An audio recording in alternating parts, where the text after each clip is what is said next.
It's wonderful to be back. I love this wonderful gathering, and you must be wondering, what on earth? Have they put up the wrong slide? No, no.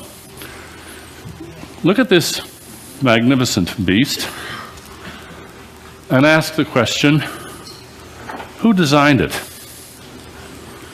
This is TED, this is Technology Entertainment Design, and there's a dairy cow. It's a quite wonderfully designed animal.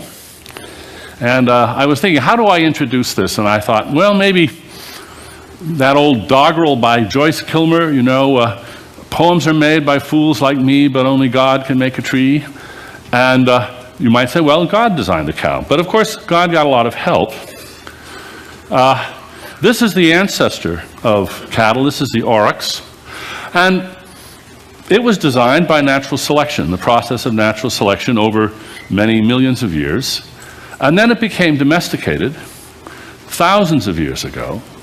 And human beings became its stewards. And without even knowing what they were doing, they gradually redesigned it and redesigned it and redesigned it. And then more recently, they really began to do sort of reverse engineering on this beast and figure out just what the parts were, how they worked, and how they might be optimized, how they might be made better. Now, why am I talking about cows? Because I want to say that much the same thing is true of religions. Religions are natural phenomena. They're just as natural as cows. They have evolved over millennia. They have a biological base, just like the aurochs. They have become domesticated, and human beings have been redesigning their religions for thousands of years. This is TED, and I want to talk about design. Because what I've been doing for the last 4 years, really since the first time you saw me, some of you saw me at TED when I was talking about religion, and in the last 4 years I've been working just about nonstop on this topic. And you might say it's about the reverse engineering of religions. Now, that very idea, I think, strikes terror in many people, or anger, or anxiety of one sort or another. And that is the spell that I want to break. I want to say, no, religions are an important natural phenomenon. We should study them with the same intensity that we study all the other important natural phenomena, like global warming, as we heard so eloquently last night from Al Gore. Today's religions are brilliantly designed, brilliantly designed. They are immensely powerful social institutions, and many of their features can be traced back to earlier features that we can really make sense of by reverse engineering. And as with the cow, there's a mixture of evolutionary design, designed by natural selection itself, and intelligent design, more or less intelligent design, and redesigned by human beings who are trying to redesign their religions. So this is, you don't do book talks at TED, but I'm going to have just one slide about my book, because there's one message in it which I think this group really needs to hear, and I would be very interested to get your responses to this.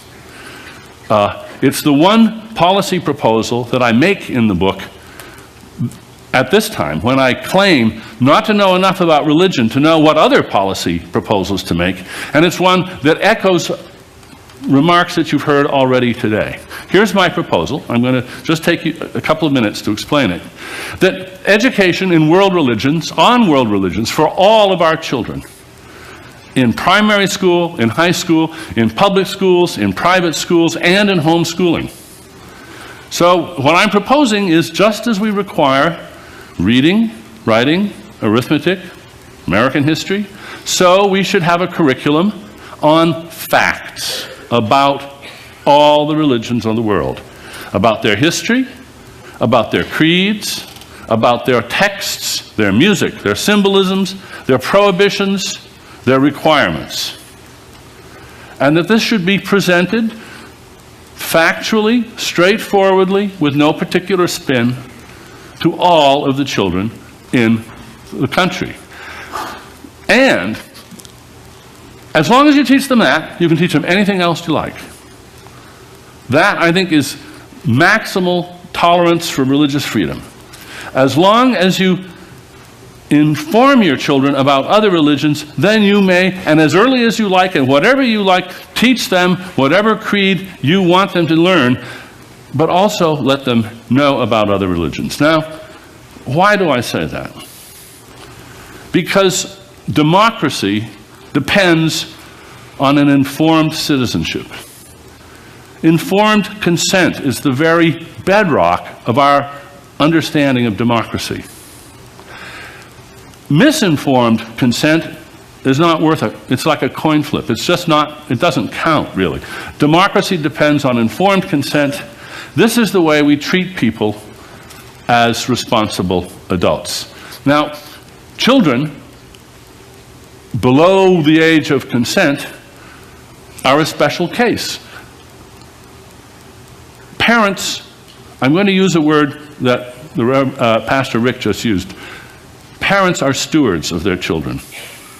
They don't own them. You can't own your children. You have a responsibility to the world, to the state, to them, to take care of them right. You may teach them whatever creed you think is most important, but I say you have a responsibility to let them be informed about all the other creeds in the world too. Now, the reason I've taken this time is I've been fascinated to hear some of the reactions to this. One reviewer for a Roman Catholic newspaper called it totalitarian. It strikes me as practically libertarian. Is it totalitarian to require reading, writing, and arithmetic? I don't think so. All I'm saying is, and facts, facts only, no values, just facts about all the world's religions. Another reviewer called it hilarious. Well, I'm really bothered by the fact that anybody would think that was hilarious. It seems to me to be such a plausible, natural extension of the democratic principles we already have that I'm shocked to think anybody would find that just ridiculous. I know many religions are so anxious about preserving the purity of their faith among their children that they are intent on keeping their children ignorant of other faiths. I don't think that's defensible. But I'd really be pleased to get your answers on that. Any reactions to that later. But now I'm going to move on. Back to the cow. This picture, which I pulled off the web, the fellow on the left is really an important part of this picture. That's the steward. Cows couldn't live without human stewards. They're domesticated. They're a sort of ectosymbiont. They depend on us for their survival. And Pastor Rick was just talking about sheep. I'm going to talk about sheep too. There's a lot of serendipitous convergence here. How clever it was of sheep to acquire shepherds. Think of what this got them. They could outsource all their problems. Protection from predators, food finding, health maintenance. The only cost in most flocks, not even this, a loss of free mating. What a deal. How clever of sheep, you might say, except, of course, it wasn't the sheep's cleverness. We all know sheep are not exactly rocket scientists. They're not very smart. It wasn't the cleverness of the sheep at all. They were clueless. But it was a very clever move. Whose clever move was it? It was a clever move of natural selection itself. Francis Crick, the co-discoverer of the structure of DNA with Jim Watson, once joked about what he called Orgel's second rule. Leslie Orgel is still a molecular biologist, brilliant guy, and Orgel's second rule is evolution is cleverer than you are. Now, that is not intelligent design, not from Francis Crick. Evolution is cleverer you are. If you understand Orgel's second rule, then you understand why the intelligent design movement is basically a hoax. The designs discovered by the process of natural selection are brilliant, unbelievably brilliant. Again and again, biologists are fascinated with the brilliance of what's discovered. But the process itself is without purpose, without foresight, without design. When I was here 4 years ago, I told a story about an ant climbing a blade of grass. And why was the ant doing it? Was because its brain had been infected with a lancet fluke that was needed to get into the belly of a sheep or a cow in order to reproduce. It was sort of a spooky story, and I think some people may have misunderstood. Lancet flukes aren't smart. I submit that the intelligence of a lancet fluke is down there somewhere between petunia and carrot. They're not really bright. They don't have to be. The lesson we learn from this is you don't have to have a mind to be a beneficiary. The design is there in nature, but it's not in anybody's head. It doesn't have to be. That's the way evolution works. Question, was domestication good for sheep? It was great for their genetic fitness. And here I want to remind you of a wonderful point that Paul McCready made at TED 3 years ago. Here's what he said. 10,000 years ago, at the dawn of agriculture, human population plus livestock and pets was approximately 0.1% of the terrestrial vertebrate landmass. That was just 10,000 years ago. Yesterday, in biological terms. What is it today? Does anybody remember what he told us? 98%. That is what we have done on this planet. Now, I talked to Paul afterwards. I wanted to check out to find out how he'd calculated this and get the sources and so forth. And he gave me a paper that he had written on this, and there was a passage in it which he did not present here, and I think it is so good I'm going to read it to you. Over billions of years on a unique sphere, chance has painted a thin covering of life, complex, improbable, wonderful, and fragile. Suddenly, we humans, a recently arrived species, no longer subject to the checks and balances inherent in nature, have grown in population, technology, and intelligence to a position of terrible power. We now wield the paintbrush. We heard about the atmosphere as a thin layer of varnish. Life itself is just a thin coat of paint on this planet. And we're the ones that hold the paintbrush. And how can we do that? The key to our domination of the planet is culture. And the key to culture is religion. Suppose Martian scientists came to Earth. They would be puzzled by many things. I see I'm going to have to whip along. Anybody know what this is? I'll tell you what it is. This is 1 million people gathering on the banks of the Ganges in 2001, perhaps the largest single gathering of human beings ever, as seen from satellite photograph. Here's a big crowd. Here's another crowd in Mecca. Martians would be amazed by this. They'd want to know how it originated, what it was for, and how it perpetuates itself. Actually, I'm going to pass over this. The ant isn't alone. There's all sorts of wonderful cases of species which, in that case, a parasite gets into a mouse and it needs to get into the belly of a cat, and it turns the mouse into Mighty Mouse, makes it fearless, so it runs out in the open where it will be eaten by a cat. True story. In other words, we have these hijackers. You've seen this slide before from 4 years ago. A parasite that infects the brain and induces even suicidal behavior on behalf of a cause other than one's own genetic fitness. Does that ever happen to us? Yes, it does. Quite wonderfully. The Arabic word Islam means submission, means surrender of self-interest to the will of Allah. But I'm not just talking about Islam. I'm talking also about Christianity. This is a parchment music page that I found in a Paris bookstall 50 years ago. And on it says, in Latin, Semen est verbum Dei sator autem, Christus, the word of God, is the seed, and the sower of the seed is Christ. Same idea. Well, not quite. But in fact, Christians too glory in the fact that they have surrendered to God. I'll give you a few quotes. The heart of worship is surrender. Surrendered people obey God's words even if it doesn't make sense. Those words are by Rick Warren. Those are from The Purpose-Driven Life. And I want to turn now, briefly, to talk about that book, which I've read. You've all got a copy, and you've just heard the man. And what I want to do now is say a bit about this book from the design standpoint, because I think it's actually a brilliant book. First of all, the goal, and you heard just now what the goal is to bring purpose to the lives of millions, and he has succeeded.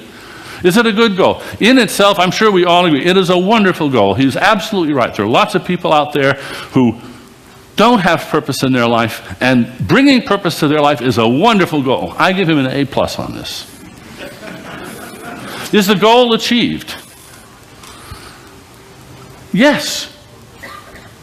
30 million copies of this book.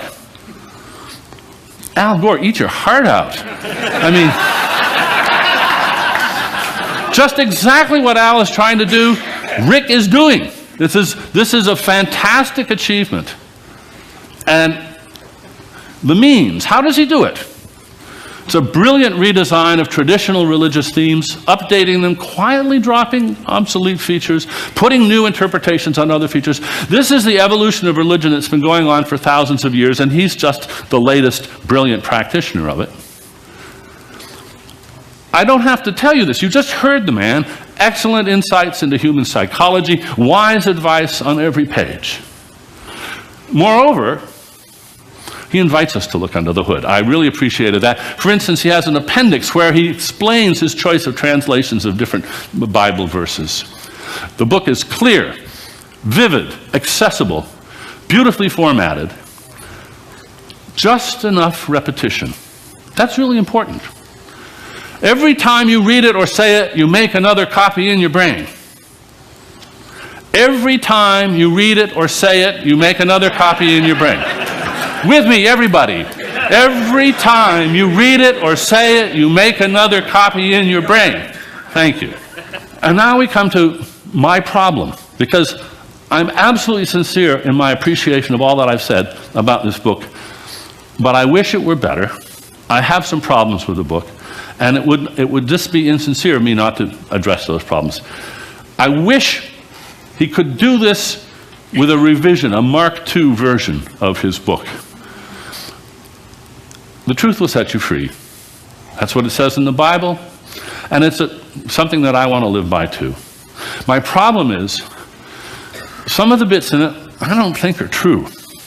Now, some of this is a difference of opinion, and that's not my main complaint. It's worth mentioning. Here's a passage. It's very much what he said anyway. If there was no God, we would all be accidents, the result of astronomical random chance in the universe.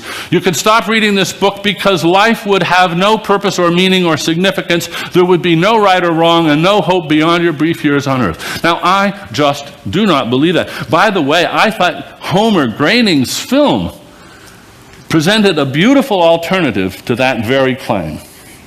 Yes, there is meaning and a reason for right or wrong. We don't need a belief in God to be good or to have meaning in our lives. But that, as I say, that is just a difference of opinion. That's not what I'm really worried about. How about this? God designed this planet's environment just so we could live in it.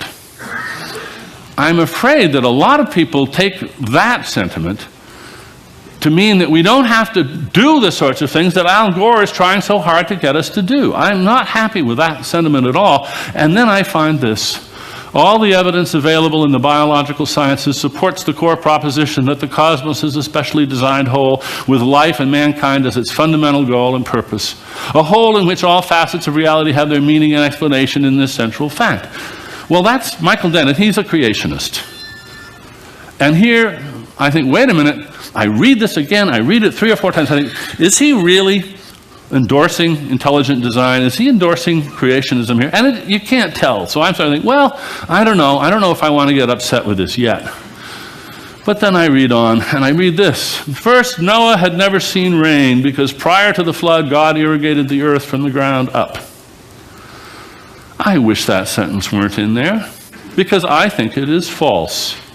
And I think that thinking this way about the history of the planet, after we've just been hearing about the history of the planet over millions of years, discourages people from scientific understanding. Now, Rick Warren uses scientific terms and scientific factoids and information in a very interesting way. Here's one. God deliberately shaped and formed you to serve him in a way that makes your ministry unique. He carefully mixed the DNA cocktail that created you. I think that's false. Now, maybe we want to treat it as metaphorical. There's another one. For instance, your brain can store 100 trillion facts. Your mind can handle 15,000 decisions a second. Well, it would be interesting to find the interpretation where I would accept that. There might be some way of treating that as true. Anthropologists have noted that worship is a universal urge hardwired by God into the very fiber of our being, an inbuilt need to connect with God. Well, there's a sense in which I agree with him, except I think it has an evolutionary explanation. And what I find deeply troubling in this book is that he seems to be arguing that if you want to be moral, if you want to have meaning in your life, you have to be an intelligent designer. You have to deny the theory of evolution by natural selection. And I think, on the contrary, that it is very important to solving the world's problems that we take evolutionary biology seriously. Whose truth are we going to listen to? Well, this from Purpose-Driven Life. The Bible must become the authoritative standard for my life, the compass I rely on for direction, the counsel I listen to for making wise decisions, and the benchmark I use for evaluating everything. Well, maybe, okay, but what's going to follow from this? And here's one that does concern me. Well, remember I quoted him before with this line, surrendered people obey God's word, even if it doesn't make sense. And that's a problem. Don't ever argue with the devil. He's better at arguing than you are, having had thousands of years to practice. Now, Rick Warren didn't invent this clever move. It's an old move. It's a very clever adaptation of religions. It's a wild card for disarming any reasonable criticism. You don't like my interpretation? You've got a reasonable objection to it? Don't listen, don't listen. That's the devil speaking. This discourages the sort of reasoning citizenship, it seems to me, that we want to have. I've got one more problem, then I'm through. And I'd really like to get a response if Rick is able to do it. In the Great Commission, Jesus said, go to all people of all nations and make them my disciples. Baptize them in the name of the Father, the Son, and the Holy Spirit. Teach them to do everything I have told you. The Bible says Jesus is the only one who can save the world. Now here we've seen many wonderful maps of the world in the last day or so. Here's one not as beautiful as the others. It simply shows the religions of the world. And here's one that shows the sort of current breakdown of the different religions. Now, do we really want to commit ourselves to engulfing all the other religions when their holy books are telling them, don't listen to the other side, that's just Satan talking? It seems to me that that's a very problematic ship to get on for the future. I found this sign as I was driving to Maine recently in front of a church. Good without God becomes zero. Sort of cute, a very clever little meme. I don't believe it. And I think this idea, popular as it is, not in this guise, but in general, is itself one of the main problems that we face. If you are like me, you know many wonderful, committed, engaged atheists, agnostics, who are being very good without God. And you also know many religious people who hide behind their sanctity instead of doing good works. So I wish we could drop this meme. I wish this meme would go extinct. Thanks very much for your attention.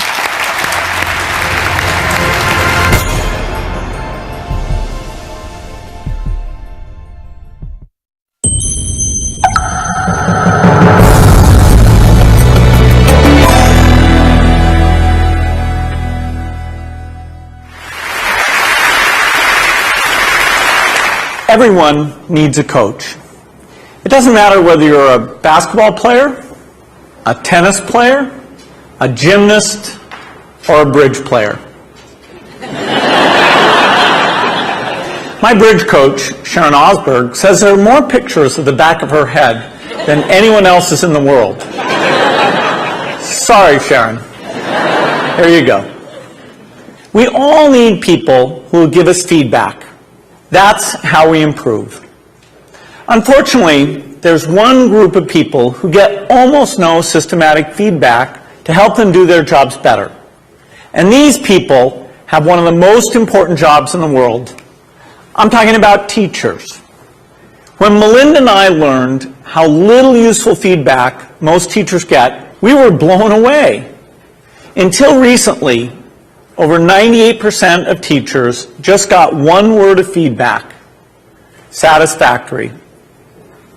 If all my bridge coach ever told me was that I was satisfactory, I would have no hope of ever getting better. How would I know who is the best? How would I know what I was doing differently? Today, districts are revamping the way they evaluate teachers, but we still give them almost no feedback that actually helps them improve their practice. Our teachers deserve better. The system we have today isn't fair to them. It's not fair to students, and it's putting America's global leadership at risk. So today I want to talk about how we can help all teachers get the tools for improvement they want and deserve. Let's start by asking, who's doing well? Well, unfortunately, there's no international ranking tables for teacher feedback systems. So I looked at the countries whose students perform well academically and looked at what they're doing to help their teachers improve. Consider the rankings for reading proficiency. The US isn't number one. We're not even in the top 10. We're tied for 15th with Iceland and Poland. Now, out of all the places that do better than the US in reading, how many of them have a formal system for helping teachers improve? 11 out of 14. The US is tied for 15th in reading, but we're 23rd in science and 31st in math. So there's really only one area where we're near the top, and that's in failing to give our teachers the help they need to develop their skills. Let's look at the best academic performer, the province of Shanghai, China. Now they rank number one across the board in reading, math, and science. And one of the keys to Shanghai's incredible success is the way they help teachers keep improving. They make sure that younger teachers get a chance to watch master teachers at work. They have weekly study groups where teachers get together and talk about what's working. They even require each teacher to observe and give feedback to their colleagues. You might ask, why is a system like this so important? It's because there's so much variation in the teaching profession. Some teachers are far more effective than others. In fact, there are teachers throughout the country who are helping their students make extraordinary gains. If today's average teacher could become as good as those teachers, our students would be blowing away the rest of the world. So we need a system that helps all our teachers be as good as the best. What would that system look like? Well, to find out, our foundation has been working with 3,000 teachers in districts across the country on a project called Measures of Effective Teaching. We had observers watch videos of teachers in the classroom and rate how they did on a range of practices. For example, did they ask their students challenging questions? Did they find multiple ways to explain an idea? We also had students fill out surveys with questions like, does your teacher know when the class understands a lesson? Do you learn to correct your mistakes? And what we found is very exciting. First, the teachers who did well on these observations had far better student outcomes. So it tells us we're asking the right questions. And second, teachers in the program told us that these videos and these surveys from the students were very helpful diagnostic tools because they pointed to specific places where they can improve. I want to show you what this video component of MET looks like in action. Good morning, everybody.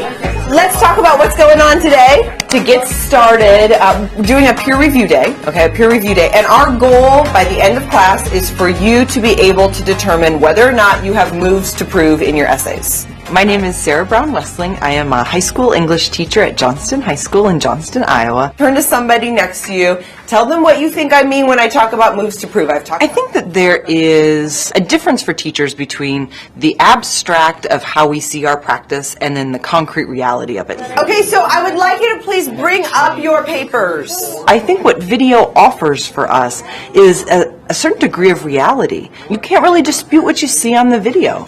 And there is a lot to be learned from that. And there's a lot of ways that we can grow as a profession when we actually get to see this.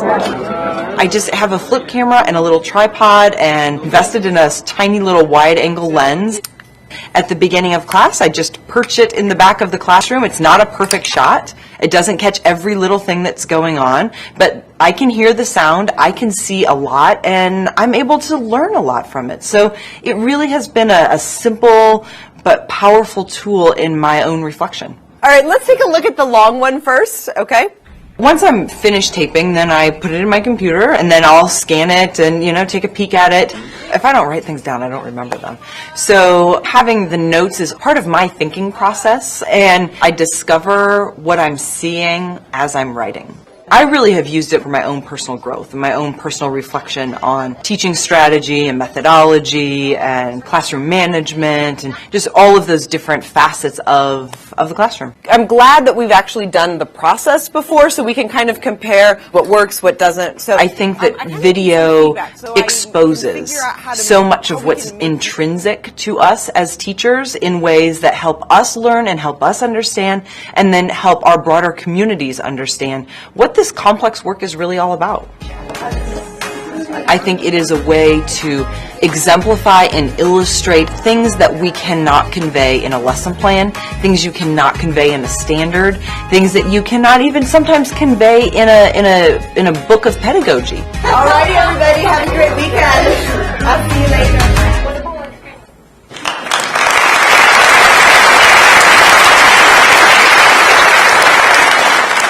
One day, we'd like every classroom in America to look something like that. But we still have more work to do. Diagnosing areas where a teacher needs to improve is only half the battle. We also have to give them the tools they need to act on the diagnosis. If you learn that you need to improve the way you teach fractions, you should be able to watch a video of the best person in the world teaching fractions.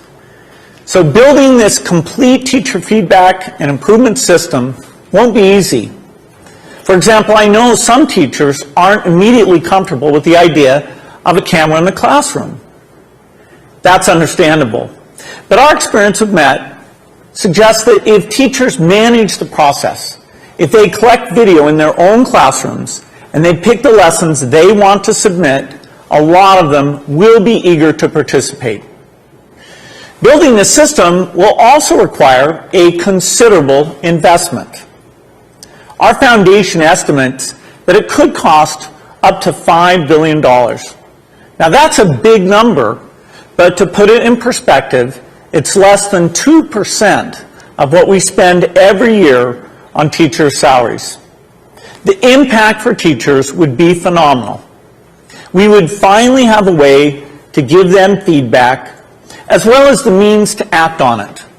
But this system would have an even more important benefit for our country. It would put us on a path to making sure all our students get a great education, find a career that's fulfilling and rewarding, and have a chance to live out their dreams. This wouldn't just make us a more successful country. It would also make us a more fair and just one too. I'm excited about the opportunity to give all our teachers the support they want and deserve. I hope you are too. Thank you.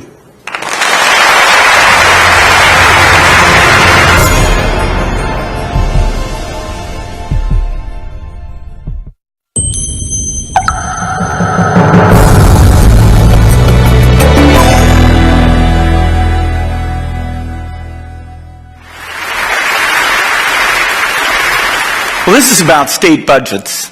This is probably the most boring topic of the whole morning.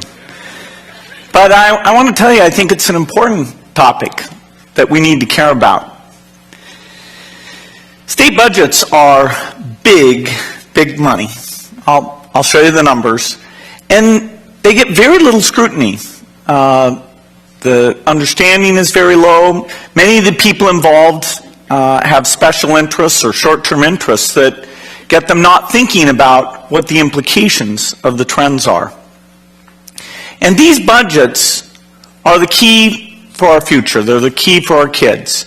Most education funding, whether it's K through 12 or the great universities or community colleges, most of the money for those things is coming out of these state budgets. But we have a problem. Here's the overall picture. U.S. economy, it's big, 14.7 trillion. Now out of that pie, the government spends 36%. So this is combining the federal level, which is the largest, the state level and the local level. And it's really in this combined way that you get an overall sense of what's going on, because there's a lot of complex things like Medicaid and research money that flow across those boundaries. But we're spending 36%. Well, what are we taking in? Simple business question. The answer is 26%. Now this leaves 10% deficit. Sort of a mind-blowing number. And some of that, in fact, is due to the fact we've had an economic recession. Receipts go down, some spending programs go up. But most of it is not because of that. Most of it is because of ways that the liabilities are building up and the trends, and that creates a huge challenge. In fact, this is the forecast picture. There's various things in here I could say, you know, we might raise more revenue, or medical innovation will make the spending even higher. It is a increasingly difficult picture, even assuming the economy does quite well, probably better than it will do. This is what you see at this overall level. Now how did we get here? I mean, how could you have a problem like this? I mean, after all, at least on paper, there's this notion that these state budgets are balanced. Only one state says they don't have to balance the budget. But what this means actually is that there's a pretense. There's no real true balancing going on. And in a sense, the games they play to hide that actually obscure the topic so much that people don't see things that are actually pretty straightforward challenges. When Jerry Brown was elected, this was the challenge that was put to him. That is, through various gimmicks and things, a so-called balanced budget had led him to have $25 billion missing out of the $76 billion in proposed spending. Now he's put together some thoughts about half of that he'll cut, another half perhaps in a very complex set of steps taxes will be approved. But even so, as you go out into those future years, various pension costs, health costs go up enough, and the revenue does not go up enough, so you get a big squeeze. What were those things that allowed us to hide this? Well, some really nice little tricks. And these were somewhat noticed. The paper said it's not really balanced, it's got holes, it perpetuates deficit spending, it's riddled with gimmicks. And really, when you get down to it, the guys at Enron never would have done this. I mean, this is so blatant, so extreme. You know, is anyone paying attention to some of the things these guys do? They borrow money. They're not supposed to, but they figure out a way. They make you pay more in withholding just to help their cash flow out. They sell off the assets. They defer the payments. They sell off the revenues from tobacco. And California is not unique. In fact, there's about 5 states that are worse, and only really 4 states that don't face this big challenge. So it's systemic across the entire country. It really comes from the fact that certain long-term obligations, healthcare where innovation makes it more expensive, early retirement and pension where the age structure gets worse for you, and just generosity that these misaccounting things allowed to develop over time, that you've got a problem. This is the retiree health care benefits, $3 million set aside, $62 billion liability, much worse than the car companies. And everybody looked at that and knew that that was headed towards a huge problem. The forecast for the medical piece alone is to go from 26% of the budget to 42%. Well, what's going to give? Well, in order to accommodate that, you would have to cut education spending in half. It really is this young versus the old to some degree. If you don't change that revenue picture, if you don't solve what you're doing in healthcare, you're going to be de-investing in the young. The great University of California university system, the great things that have gone on won't happen. So far it's meant layoffs, increased class sizes. Within the education community, there's this discussion of, should it just be the young teachers who get laid off or the less good teachers who get laid off? And there's a discussion, if you're going to increase class sizes, where do you do that? How much effect does that have? And unfortunately, as you get into that, people get confused and think, well, maybe you think that's okay. In fact, no, education spending should not be cut. There's ways, if it's temporary, to minimize the impact, but it's a problem. It's also really a problem for where we need to go. Technology has a role to play. Well, we need money to experiment with that, to get those tools in there. There's the idea of paying teachers for effectiveness, measuring them, giving them feedback, taking videos in the classroom. That's something I think is very, very important. Well, you have to allocate dollars for that system and for that incentive pay. In a situation where you have growth, you put the new money into this. Or even if you're flat, you might shift money into it. But with the type of cuts we're talking about, it will be far, far harder to get these incentives for excellence or to move over to use technology in the new way. So what's going on? Where's the brain trust that's in error here? Well, there really is no brain trust. It's sort of the voters, it's sort of us showing up. You know, just look at this spending. California will spend over $100 billion. Microsoft, 38, Google, about 19. The amount of IQ and good numeric analysis, both inside Google and Microsoft and outside with analysts and people with various opinions, should they have spent on that? No, they wasted their money on this. What about this thing? It really is quite phenomenal. You know, everybody has an opinion. That there's great feedback, and the numbers are used to make decisions. If you go over to the education spending, the healthcare spending, particularly these long-term trends, you don't have that type of involvement on a number that's more important in terms of equity, in terms of learning. So what do we need to do? We need better tools. We can get some things out on the internet. I'm going to use my website to put up some things that will give the basic picture. We need lots more. There's a few good books, one about school spending and where the money comes from, how that's changed over time and the challenge. We need better accounting. We need to take the fact that the current employees, the future liabilities they create, that should come out of the current budget. We need to understand why they've done the pension accounting the way they have. It should be more like private accounting. It's the gold standard. And finally, we need to really reward politicians. Whenever they say there's these long-term problems, we can't say, oh, you're the messenger with bad news? We just shot you. In fact, there are some, like these, Erskine Bowles, Alan Simpson, and others, who've gone through and given proposals for this overall federal health spending state-level problem. But in fact, their work sort of pushed off. In fact, the week afterwards, some tax cuts were done that made the situation even worse than their assumptions. So we need these pieces. Now, I think this is a solvable problem. You know, it's a great country with lots of people, but we have to draw those people in because this is about education.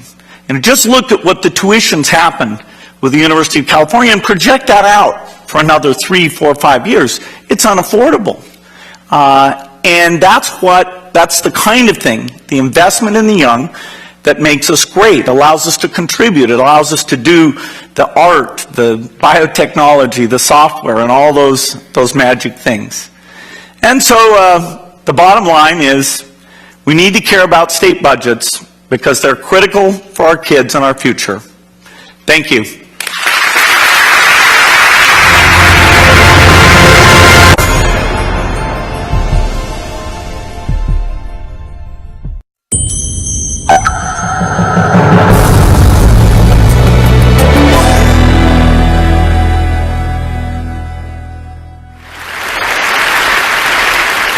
It's a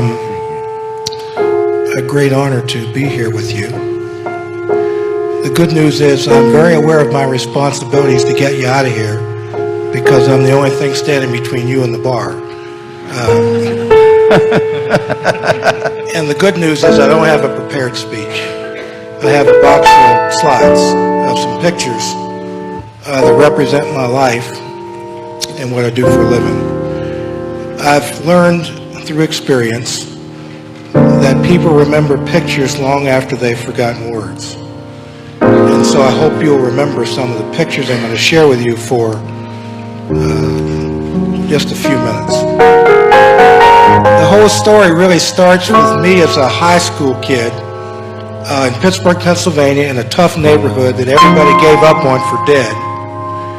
And on a Wednesday afternoon, I was walking down the corridor of my high school, kind of minding my own business. And there was this artist, teacher, who made a great big old ceramic vessel.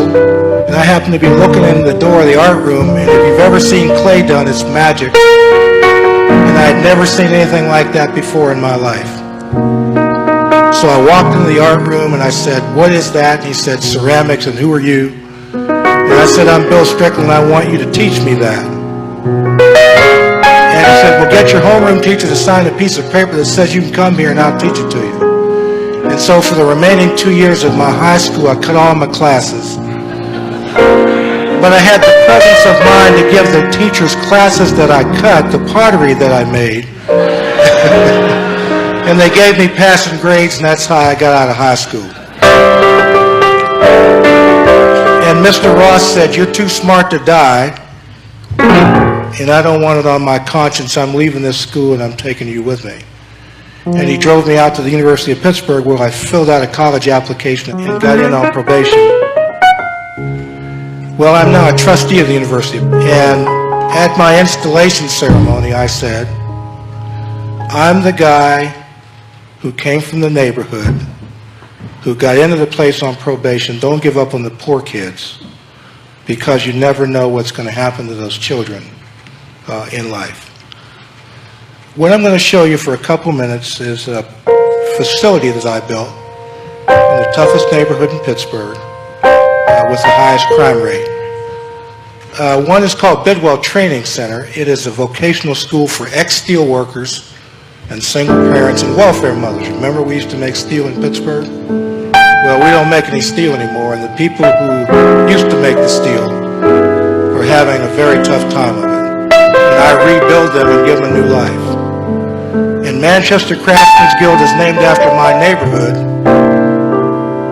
And I was adopted by the Bishop of the Episcopal Diocese during the riots, and he donated a row house, and in that row house I started Manchester Craftsmen's Guild. And I learned very quickly that wherever there are Episcopalians, there's money in very close proximity.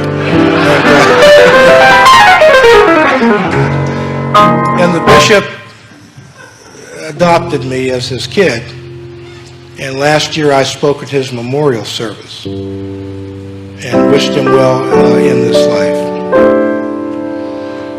I went out and hired a student of Frank Lloyd Wright, the architect, and I asked him to build me a world-class center in the worst neighborhood in Pittsburgh.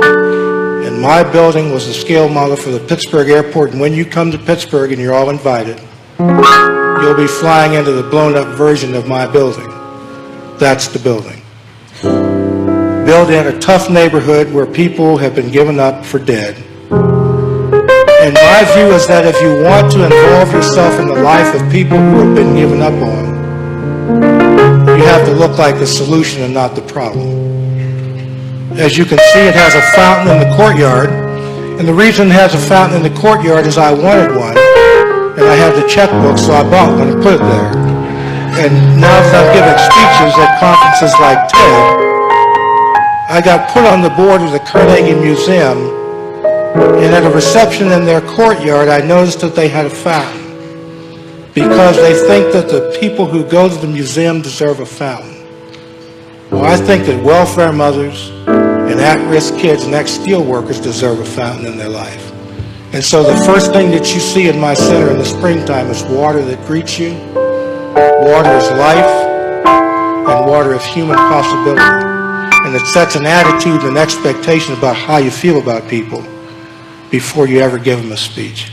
So from that fountain, I built this building. As you can see, it has world-class art, and it's all my taste because I raised all the money. I said to my board, when you raise the money, we'll put your taste on the wall. But we have quilts and clay and calligraphy, and everywhere your eye turns, there's something beautiful looking back at you. That's deliberate. That's intentional. In my view, it is this kind of world that can redeem the soul of poor people. We also created a boardroom, and I hired a Japanese cabinet maker from Kyoto, Japan, and commissioned him to do 60 pieces of furniture for our building. We have since spun him off into his own business. He's making a ton of money doing custom furniture for rich people, and I got 60 pieces out of it for my school because I felt that welfare moms and ex-steel workers and single parents deserved to come to a school where there was handcrafted furniture that greeted them every day, because it sets a tone and an attitude about how you feel about people long before you give them the speech. We even have flowers in the hallway, and they're not plastic, those are real, and they're in my building every day. And now that I'm giving lots of speeches, we had a bunch of high school principals come and see me, and they said, Mr. Strickland, what an extraordinary story and what a great school. And we were particularly touched by the flowers, and we were curious as to how the flowers got there. I said, well, I got in my car and I went out to the greenhouse, and I bought them and I brought them back and I put them there. You don't need a task force or a study group to buy flowers for your kids. What you need to know is that the children and the adults deserve flowers in their life. The cost is incidental, but the gesture is huge. And so in my building, which is full of sunlight and full of flowers, we believe in hope and human possibilities. That happens to be at Christmas time. And so the next thing you'll see is $1 million kitchen that was built by the Heinz Company. You've heard of them? They did all right in the ketchup business. And I happen to know that company pretty well because John Heinz, who was our U.S. Senator, who was tragically killed in a plane accident, had heard about my desire to build a new building because I had a cardboard box and I put it in a garbage bag, and I was walking over to Pittsburgh trying to raise money for this thing. And he called me into his office, which is the equivalent of going to see the Wizard of Oz. John Heinz had $600 million, and at the time I had about 60 cents. He said, but we've heard about you, we've heard about your work with the kids and the ex-steel workers, and we're inclined to want to support your desire to build a new building.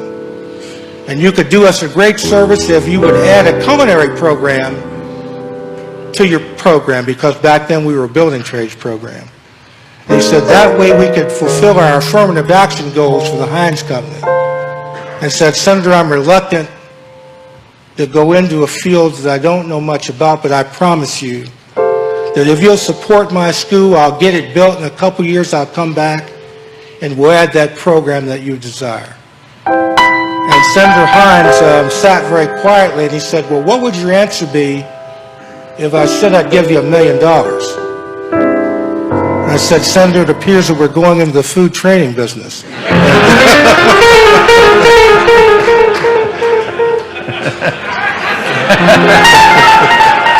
And John Heinz did give me $1 million, and most importantly, he loaned me the head of research for the Heinz Company, and we kind of borrowed the curriculum from the Culinary Institute of America, which in their mind is kind of the Harvard of cooking schools. And we created a gourmet cooks program for welfare mothers in this $1 million kitchen in the middle of the inner city, and we've never looked back.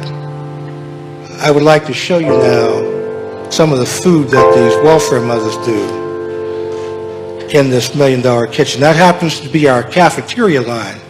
That's puff pastry day. Why? Because the students made puff pastry, and that's what the school ate every day. But the concept was that I wanted to take the stigma out of food. that good food's not for rich people, good food's for everybody on the planet, and there's no excuse why we all can't be eating it. So at my school, we subsidize a gourmet lunch program for welfare mothers in the middle of the inner city because we've discovered that it's good for their stomachs, but it's better for their heads. Because I wanted to let them know every day of their life that they have value at this place I call my center. We have students who sit together, black kids and white kids, and what we've discovered is you can solve the race problem by creating a world-class environment because people will have a tendency to show you world-class behavior if you treat them in that way. This is examples of the food that welfare mothers are doing after 6 months in the training program. No sophistication, no class, no dignity, no history. What we've discovered is the only thing wrong with poor people is they don't have any money, which happens to be a curable condition. It's all in the way that you think about people that often determines their behavior. That was done by a student after 7 months in the program, done by a very brilliant young woman who was taught by our pastry chef. I've actually eaten 7 of those baskets, and they're very good, and they have no calories. That's our dining room. It looks like your average high school cafeteria in your average town in America. But this is my view of how students ought to be treated, particularly ones that have been pushed aside. We train pharmaceutical technicians for the pharmacy industry. We train medical technicians for the medical industry. And we train chemical technicians for companies like Bayer and Calgon Carbon and Fisher Scientific and Exxon. And I will guarantee you that if you come to my center in Pittsburgh, and you're all invited, you'll see welfare mothers doing analytical chemistry with logarithmic calculators 10 months from enrollment in the program. There is absolutely no reason why poor people can't learn world-class technology. What we've discovered is you have to give them flowers and sunlight and food and expectations and Herbie's music, and you can cure spiritual cancer every time. We train corporate travel agents for the travel industry. We even teach people how to read. The kid with a red stripe was in the program 2 years ago. He's now an instructor. And I have children with high school diplomas that they can't read. And so you must ask yourself the question, how is it possible in the 21st century that we graduate children from schools who can't read the diplomas that they have in their hands? The reason is that the system gets reimbursed for the kids who they spit out the other end, not the children who read. I can take these children and in 20 weeks demonstrated aptitude, I can get them high school equivalent. No big deal. That's our library with more handcrafted furniture. And this is the arts program I started in 1968. Remember, I'm the black kid from the 60s who got his life saved with ceramics. Well, I went out and decided to reproduce my experience with other kids in the neighborhood. The theory being, if you get kids flowers and you give them food and you give them sunshine and enthusiasm, you can bring them right back to life. I have 400 kids from the Pittsburgh public school system that come to me every day of the week for arts education, and these are children who are flunking out of public school. And last year I put 88% of those kids in college, and I've averaged over 80% for 15 years. We've made a fascinating discovery. There's nothing wrong with the kids. That affection and sunshine and food and enthusiasm and Herbie's music can't cure. For that, I won a big old plaque, Man of the Year in Education. I beat out all the PhDs. Because I figured that if you treat children like human beings, it increases the likelihood they're going to behave that way. And why we can't institute that policy in every school and in every city and every town remains a mystery to me. Let me show you what these people do. We have ceramics and photography and computer imaging. And these are all kids with no artistic ability, no talent, no imagination. And we bring in the world's greatest artists. Gordon Parks has been there. Chester Higgins has been there. And what we've learned is that the children will become like the people who teach them. In fact, I brought in a mosaic artist from the Vatican, an African-American woman who had studied the old Vatican mosaic techniques. And let me show you what they did with the work. These were children who the whole world had given up on, who were flunking out of public school, and that's what they're capable of doing, with affection and sunlight and food and good music and confidence. We teach photography, and this is examples of some of the kids' work. That boy won a 4-year scholarship on the strength of that photograph. This is our gallery. We have a world-class gallery because we believe that poor kids need a world-class gallery. So I designed this thing. We have smoked salmon at the art openings. We have a formal printed invitation. And I even have figured out a way to get their parents to come. I couldn't buy a parent 15 years ago, so I hired a guy who got off into Jesus big time. He was dragging guys out of bars and saving their lives for the Lord. And I said, Bill, I want to hire you, man. You have to tone down the Jesus stuff a little bit, but keep the enthusiasm. I can't get these parents to come to the school. He said, I'll get them to come to the school. So he jumped in the van and he went to Miss Jones's house and said, Miss Jones, I knew you wanted to come to your kid's art opening, but you probably didn't have a ride. So I came to give you a ride. And he got 10 parents and then 20 parents. The last show that we did, 200 parents showed up, and we didn't pick up one parent. Because now it's become socially not acceptable not to show up to support your children at the Manchester Craftsmen's Guild because people think you're a bad parent. And there is no statistical difference between the white parents and the black parents. Mothers will go where their children are being celebrated. Every time, every town, every city. I wanted you to see this gallery because it's as good as it gets. And by the time I cut these kids loose from high school, they've got 4 shows on their resume before they apply to college because it's all up here. You have to change the way that people see themselves before you can change their behavior. And it's worked out pretty good up to this day. I even stuck another room on the building which I'd like to show you. This is brand new. We just got the slide done in time for the TED conference. I gave this little slideshow at a place called the Silicon Valley, and I did all right. And the woman came out of the audience. She said, that was a great story, and I was very impressed with your presentation. My only criticism is your computers are getting a little bit old. And I said, well, what do you do for a living? She said, well, I work for a company called Hewlett-Packard. And I said, you're in the computer business, is that right? She said, yes, sir. And I said, well, there's an easy solution to that problem.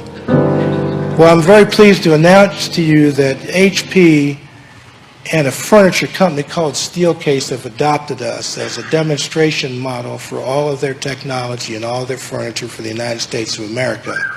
And that's the room that's initiating the relationship. We got it just done in time to show you. So it's kind of the world debut of our digital imaging center.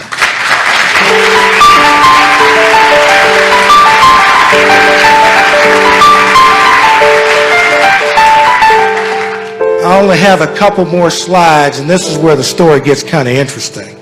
So I just want you to listen up for a couple more minutes, and you'll understand why he's there and I'm here.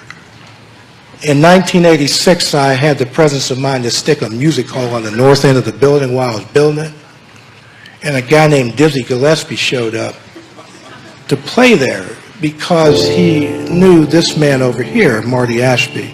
And I stood on that stage with Dizzy Gillespie on sound check on a Wednesday afternoon, and I said, Dizzy, Why would you come to a black-run center in the middle of an industrial park with a high crime rate that doesn't even have a reputation in music? He said, because I heard you built the center and I didn't believe that you did it. And I wanted to see for myself, and now that I have, I want to give you a gift. And I said, you're the gift. He said, no, sir, you're the gift. And I'm going to allow you to record the concert, and I'm going to give you the music. And if you ever choose to sell it, you must sign an agreement that says the money will come back and support the school. And I recorded Dizzy, and he died a year later. But not before telling a fellow named McCoy Tyner what we were doing. And he showed up and said, Dizzy, talking about you all over the country, man, and I want to help you. Then a guy named Wynton Marsalis showed up. Then a bass player named Ray Brown, and a fellow named Stanley Turrentine, and a piano player named Herbie Hancock, and a band called the Count Basie Orchestra, and a fellow named Tito Puente, and a guy named Gary Burton, and Shirley Horn, and Betty Carter, and Dakota Staten, and Nancy Wilson. All have come to this center in the middle of an industrial park to sold-out audiences in the middle of the inner city. And I'm very pleased to tell you that with their permission, I have now accumulated 600 recordings of the greatest artists in the world, including Joe Williams, who died, but not before his last recording was done at my school. And Joe Williams came up to me and he put his hand on my shoulder and he said, God's picked you, man, to do this work. And I want my music to be with you. And that worked out all right. When the Basie band came, the band got so excited about the school, they voted to give me the rights to the music. And I recorded it, and we won something called a Grammy. And like a fool, I didn't go to the ceremony because I didn't think we were going to win. Well, we did win, and our name was literally in lights over Madison Square Garden. Then the UN Jazz Orchestra dropped by, and we recorded them and got nominated for a second Grammy back to back. So we become one of the hot young jazz recording studios in the United States of America. In the middle of the inner city with a high crime rate. That's the place all filled up with Republicans.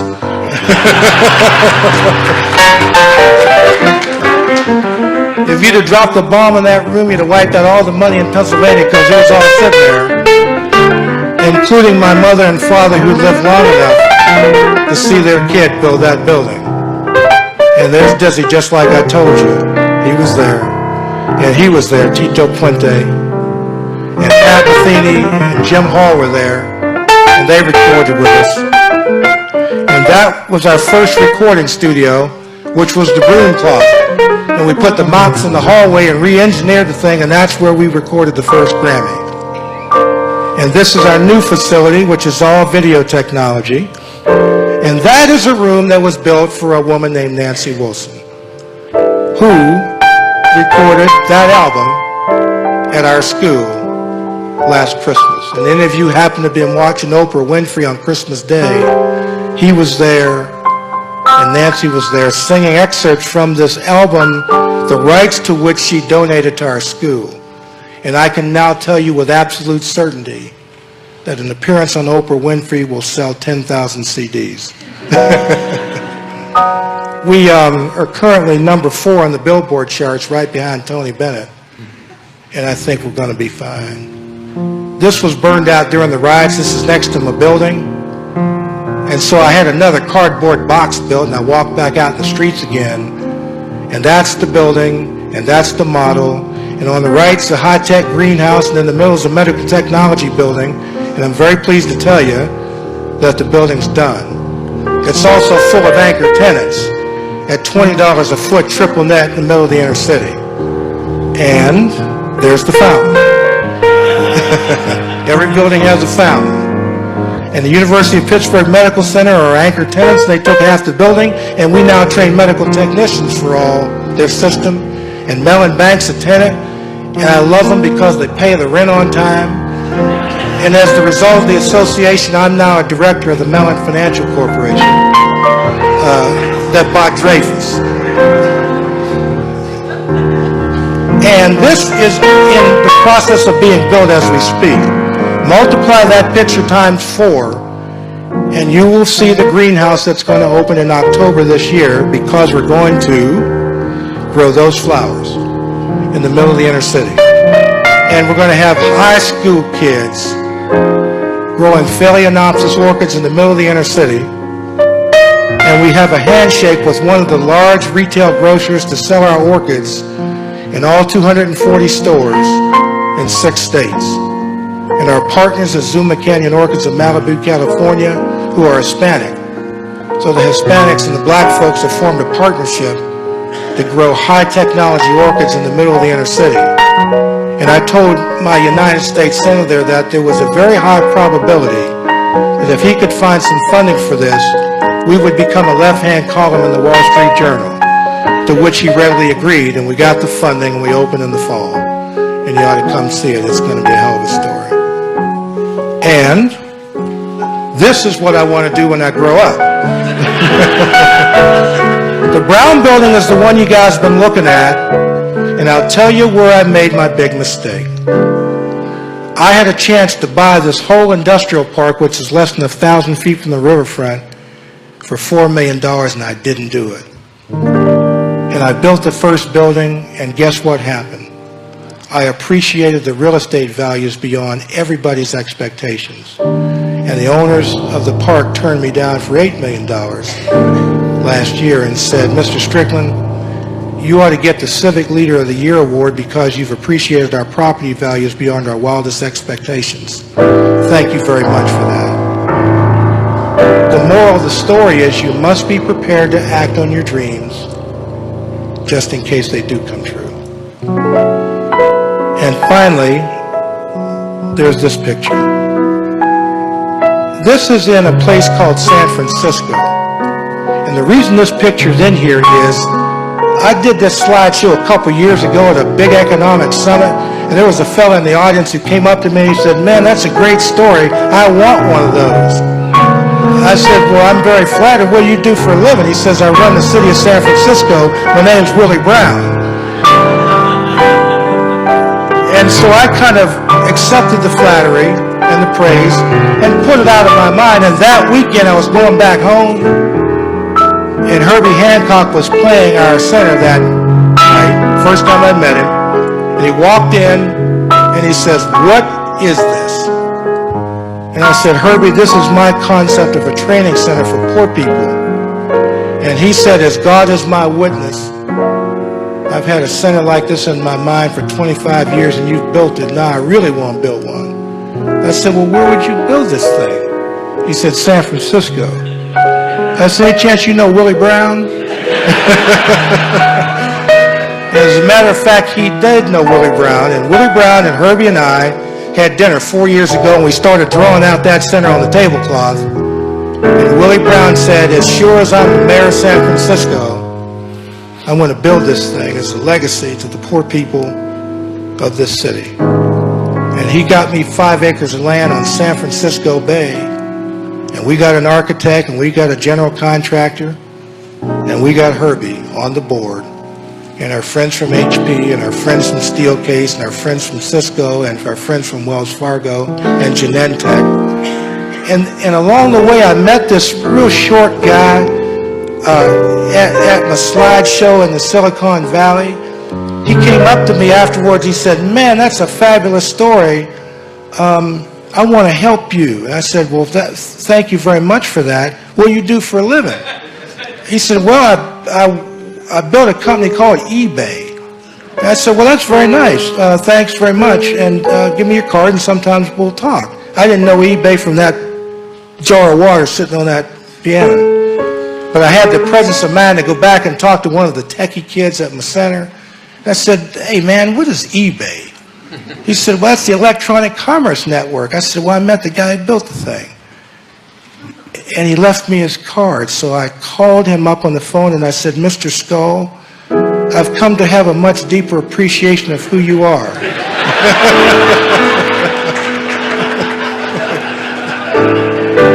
And I'd like to become your friend. And Jeff and I did become friends, and he's organized a team of people, and we're going to build this center. And I went down into the neighborhood called Bayview Hunters Point, and I said, the mayor sent me down here to work with you, and I want to build a center with you, but I'm not going to build you anything if you don't want it. And all I got's a box of slides. And so I stood up in front of 200 very angry, very disappointed people on a summer night, and the air conditioner had broken, and it was 100 degrees outside. And I started showing these pictures, and after about 10 pictures, they all settled down, and I ran the story, and I said, what do you think? And in the back of the room, a woman stood up and she said, in 35 years and living in this godforsaken place, you're the only person that's come down here and treated us with dignity. I'm going with you, man. And she turned that audience around on a pin. And I promised these people that I was going to build this thing, and we're going to build it all right. And I think we can get in the ground this year as the first replication of the center in Pittsburgh.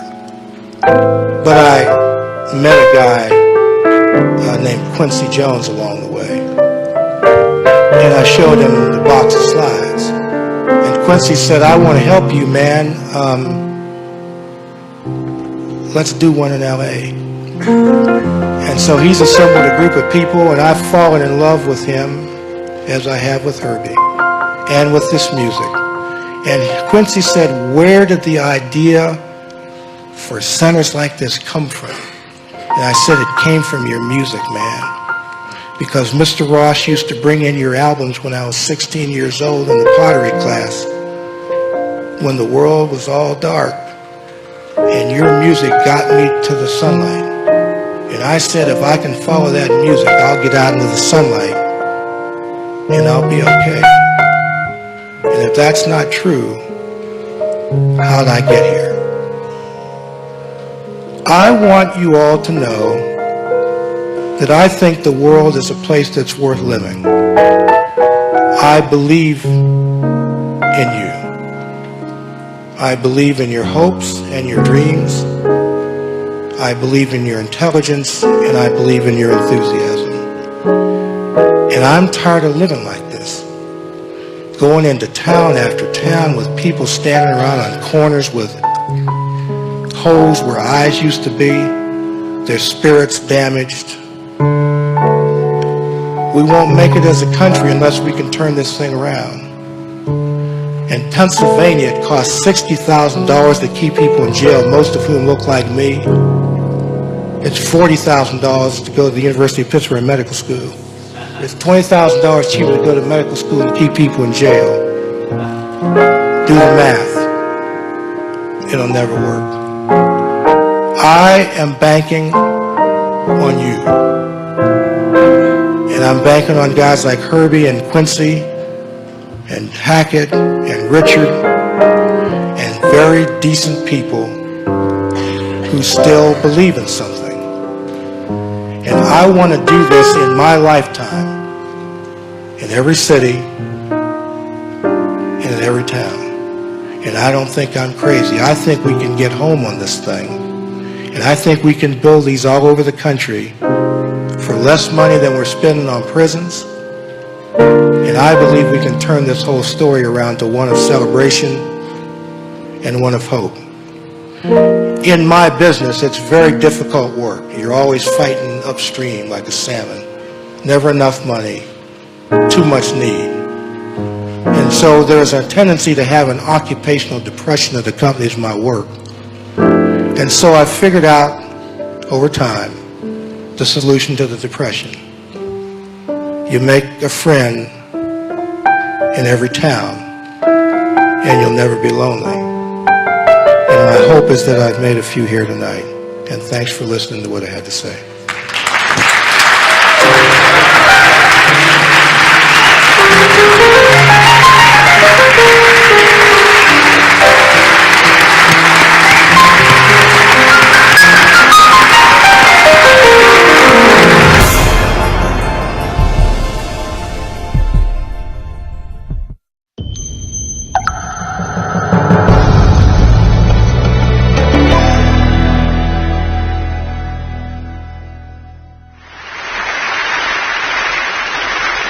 My subject today is learning, and in that spirit, I want to spring on you all a pop quiz. Ready? When does learning begin? Now, as you ponder that question, maybe you're thinking about the first day of preschool or kindergarten, the first time that kids are in a classroom with a teacher. Or maybe you've called to mind the toddler phase when children are learning how to walk and talk and use a fork. Maybe you've encountered the 0 to 3 movement, which asserts that the most important years for learning are the earliest ones. And so your answer to my question would be, learning begins at birth. Well, today I want to present to you an idea that may be surprising, that may even seem implausible, but which is supported by the latest evidence from psychology and biology. And that is that some of the most important learning we ever do happens before we're born, while we're still in the womb. Now, I'm a science reporter. I write books and magazine articles, and I'm also a mother. And those two roles came together for me in a book that I wrote called Origins. Origins is a report from the front lines of an exciting new field called fetal origins. Fetal origins is a scientific discipline that emerged just about 2 decades ago. And it's based on the theory that our health and well-being throughout our lives is crucially affected by the 9 months we spend in the womb. Now, this theory was of more than just intellectual interest to me. I was myself pregnant while I was doing the research for the book. And one of the most fascinating insights I took from this work is that we're all learning about the world even before we enter it. When we hold our babies for the first time, we might imagine that they're clean slates, unmarked by life, when in fact they've already been shaped by us and by the particular world we live in. Today I want to share with you some of the amazing things that scientists are discovering about what fetuses learn while they're still in their mother's bellies. First of all, they learn the sound of their mother's voices. Because sounds from the outside world have to travel through the mother's abdominal tissue and through the amniotic fluid that surrounds the fetus. The voices fetuses hear, starting around the 4th month of gestation, are muted and muffled. One researcher says that they probably sound a lot like the voice of Charlie Brown's teacher in the old Peanuts cartoon. But the pregnant woman's own voice reverberates through her body, reaching the fetus much more readily. And because the fetus is with her all the time, it hears her voice a lot. Once the baby's born, it recognizes her voice, and it prefers listening to her voice over anyone else's. How can we know this? Newborn babies can't do much, but one thing they're really good at is sucking. Researchers take advantage of this fact by rigging up 2 rubber nipples so that if a baby sucks on one, it hears a recording of its mother's voice on a pair of headphones, and if it sucks on the other nipple, it hears a recording of a female stranger's voice. Babies quickly show their preference by choosing the first one. Scientists also take advantage of the fact that babies will slow down their sucking when something interests them and resume their fast sucking when they get bored. This is how researchers discovered that after women repeatedly read aloud a section of Dr. Seuss's The Cat in the Hat while they were pregnant, their newborn babies recognized that passage when they heard it outside the womb. My favorite experiment of this kind is the one that showed that the babies of women who watched a certain soap opera every day during pregnancy recognized the theme song of that show once they were born. So fetuses are even learning about the particular language that's spoken in the world that they'll be born into. A study published last year found that from birth, from the moment of birth, babies cry in the accent of their mother's native language. French babies cries end on a rising note, while German babies end on a falling note, imitating the melodic contours of those languages. Now, why would this kind of fetal learning be useful? It may have evolved to aid the baby's survival. From the moment of birth, the baby responds most to the voice of the person who is most likely to care for it, its mother. It even makes its cries sound like the mother's language, which may further endear the baby to the mother, and which may give the baby a head start in the critical task of learning how to understand and speak its native language. But it's not just sounds that fetuses are learning about in utero, it's also tastes and smells. By 7 months of gestation, the fetus's taste buds are fully developed, and its olfactory receptors, which allow it to smell, are functioning. The flavors of the food a pregnant woman eats find their way into the amniotic fluid, which is continuously swallowed by the fetus. Babies seem to remember and prefer these tastes once they're out in the world. In one experiment, a group of pregnant women was asked to drink a lot of carrot juice during their third trimester of pregnancy, while another group of pregnant women, drank only water. 6 months later, the women's infants were offered cereal mixed with carrot juice, and their facial expressions were observed while they ate it. The offspring of the carrot juice drinking women ate more carrot-flavored cereal, and from the looks of it, they seemed to enjoy it more. A sort of French version of this experiment was carried out in Dijon, France, where researchers found that mothers who consumed food and drink flavored with licorice-flavored anise during pregnancy showed a preference for anise on their first day of life, and again when they were tested later on their fourth day of life. Babies whose mothers did not eat anise during pregnancy showed a reaction that translated roughly as yuck. What this means is that fetuses are effectively being taught by their mothers about what is safe and good to eat. Fetuses are also being taught about the particular culture that they'll be joining through one of culture's most powerful expressions, which is food. They're being introduced to the characteristic flavors and spices of their culture's cuisine even before birth. Now, it turns out that fetuses are learning even bigger lessons. But before I get to that, I want to address something that you may be wondering about. The notion of fetal learning may conjure up for you attempts to enrich the fetus, like playing Mozart through headphones placed on a pregnant belly. But actually, the 9-month-long process of molding and shaping that goes on in the womb is a lot more visceral and consequential than that. Much of what a pregnant woman encounters in her daily life, the air she breathes, the food and drink she consumes, the chemicals she's exposed to, even the emotions she feels, are shared in some fashion with her fetus. They make up a mix of influences as individual and idiosyncratic as the woman herself. The fetus incorporates these offerings into its own body, makes them part of its flesh and blood. And often it does something more. It treats these maternal contributions as information, as what I like to call biological postcards from the world outside. So what a fetus is learning about in utero is not Mozart's magic flute, but answers to questions much more critical to its survival. Will it be born into a world of abundance or scarcity? Will it be safe and protected, or will it face constant dangers and threats? Will it live a long, fruitful life or a short, harried one? The pregnant woman's diet and stress level in particular provide important clues to prevailing conditions, like a finger lifted to the wind.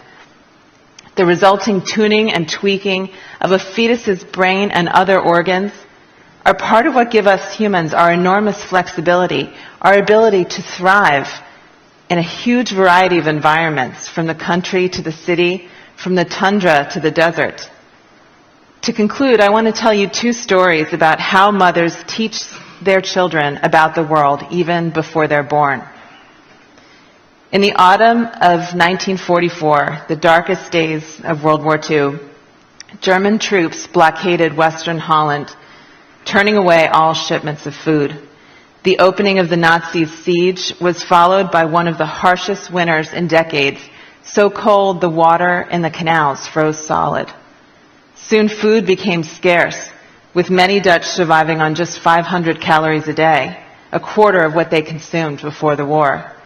As weeks of deprivation stretched into months, some resorted to eating tulip bulbs. By the beginning of May, the nation's carefully rationed food reserve was completely exhausted. The specter of mass starvation loomed. And then, on May 5th, 1945, the siege came to a sudden end when Holland was liberated by the Allies. The hunger winter, as it came to be known, killed some 10,000 people and weakened thousands more. But there was another population that was affected, the 40,000 fetuses in utero during the siege. Some of the effects of malnutrition during pregnancy were immediately apparent in higher rates of stillbirths, birth defects, low birth weights, and infant mortality. But others wouldn't be discovered for many years. Decades after the hunger winter, researchers documented that people whose mothers were pregnant during the siege have more obesity, more diabetes, and more heart disease in later life than individuals who were gestated under normal conditions. These individuals' prenatal experience of starvation seems to have changed their bodies in myriad ways. They have higher blood pressure, poorer cholesterol profiles, and reduced glucose tolerance, a precursor of diabetes. Why would undernutrition in the womb result in disease later? One explanation is that fetuses are making the best of a bad situation. When food is scarce, they divert nutrients towards the really critical organ, the brain, and away from other organs like the heart and liver. This keeps the fetus alive in the short term. But the bill comes due later on in life when those other organs, deprived early on, become more susceptible to disease. But that may not be all that's going on. It seems that fetuses are taking cues from the intrauterine environment and tailoring their physiology accordingly. They're preparing themselves for the kind of world they will encounter on the other side of the womb. The fetus adjusts its metabolism and other physiological processes in anticipation of the environment that awaits it. And the basis of the fetus's prediction is what its mother eats. The meals a pregnant woman consumes constitute a kind of story, a fairy tale of abundance or a grim chronicle of deprivation. This story imparts information that the fetus uses to organize its body and its systems, an adaptation to prevailing circumstances that facilitates its future survival. Faced with severely limited resources, a smaller-sized child with reduced energy requirements will, in fact, have a better chance of living to adulthood. The real trouble comes when pregnant women are, in a sense, unreliable narrators, when fetuses are led to expect a world of scarcity and are born instead into a world of plenty. This is what happened to the children of the Dutch hunger winter, and their higher rates of obesity, diabetes, and heart disease are the result. Bodies that were built to hang on to every calorie found themselves swimming in the superfluous calories of the post-war Western diet. The world they had learned about while in utero was not the same as the world into which they were born. Here's another story. At 8:46 a.m. on September 11th, 2001, there were tens of thousands of people in the vicinity of the World Trade Center in New York. Commuters spilling off trains, waitresses setting tables for the morning rush, brokers already working the phones on Wall Street. 1,700 of these people were pregnant women. When the planes struck and the towers collapsed, many of these women experienced the same horrors inflicted on other survivors of the disaster. The overwhelming chaos and confusion, the rolling clouds of potentially toxic dust and debris, the heart-pounding fear for their lives. About a year after 9/11, researchers examined a group of women who were pregnant when they were exposed to the World Trade Center attack.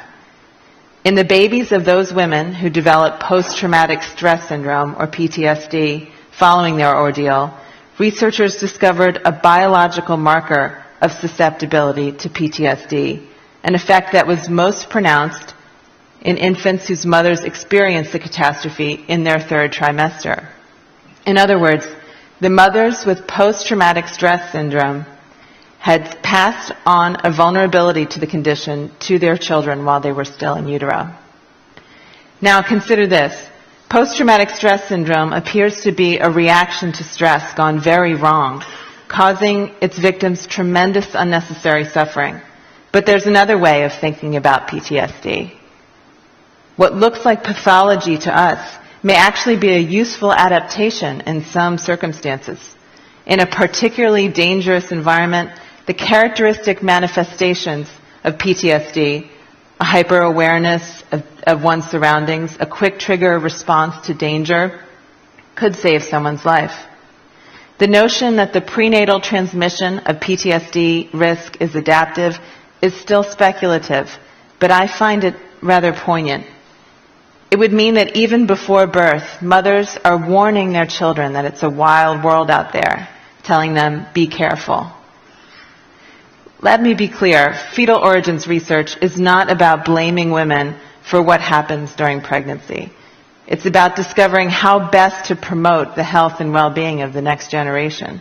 That important effort must include a focus on what fetuses learn during the 9 months they spend in the womb. Learning is one of life's most essential activities, and it begins much earlier than we ever imagined. Thank you.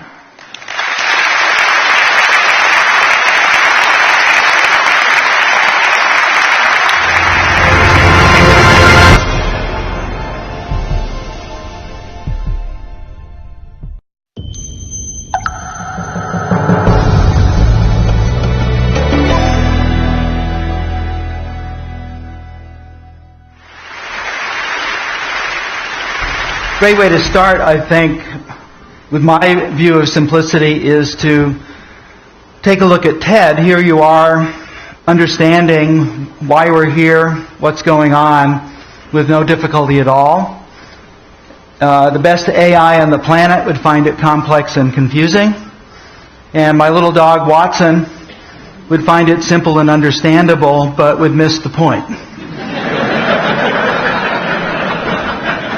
He would have a great time. And of course, if you're a speaker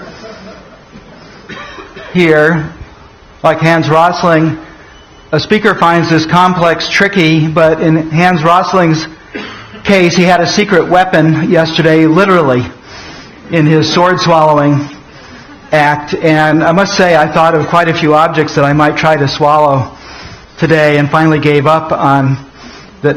He just did it, and that was a wonderful thing. So, Puck meant not only are we fools in the pejorative sense, but that we're easily fooled. In fact, what Shakespeare was pointing out is we go to the theater in order to be fooled. So we're actually looking forward to it. We go to magic shows in order to be fooled.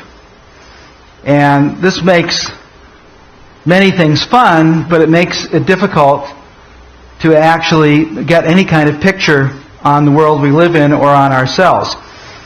And our friend Betty Edwards, the drawing on the right side of the brain lady, shows these two tables to her drawing class and says, the problem you have with learning to draw is not that you can't move your hand, but that the way your brain perceives images is faulty.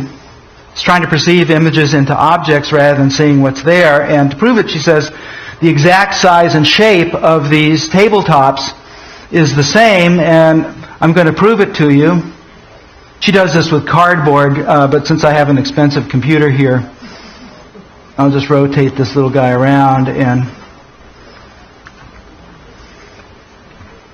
now, having seen that, I've seen it hundreds of times because I use this in every talk I give. I still can't see that they're the same size and shape, and I doubt that you can either. So what do artists do? Well, what artists do is to measure. They measure very, very carefully, and if you measure very, very carefully with a stiff arm and a straight edge, you'll see that those two shapes are exactly the same size. And the Talmud saw this a long time ago, saying we see things not as they are, but as we are. I certainly would like to know what happened to the person who had that insight back then, if they actually followed it to its ultimate conclusion. So if the world is not as it seems and we see things as we are, then what we call reality is a kind of hallucination happening inside here. It's a waking dream. And understanding that that is what we actually exist in is one of the biggest epistemological barriers in human history. And what that means, simple and understandable might not be actually simple or understandable, and things we think are complex might be made simple and understandable. Somehow we have to understand ourselves to get around our flaws. We can think of ourselves as kind of a noisy channel. The way I think of it is we can't learn to see until we admit we're blind. Once you start down at this very humble level, then you can start finding ways to see things. And what's happened over the last 400 years in particular is that human beings have invented brainlets, little additional parts for our brain, made out of powerful ideas that help us see the world in different ways. And these are in the form of sensory apparatus, telescopes, microscopes, reasoning apparatus, various ways of thinking, and most importantly in the ability to change perspective on things. I'll talk about that a little bit. It's this change in perspective on what it is we think we're perceiving that has helped us make more progress in the last 400 years than we have in the rest of human history. And yet, it is not taught in any K through 12 curriculum in America that I'm aware of.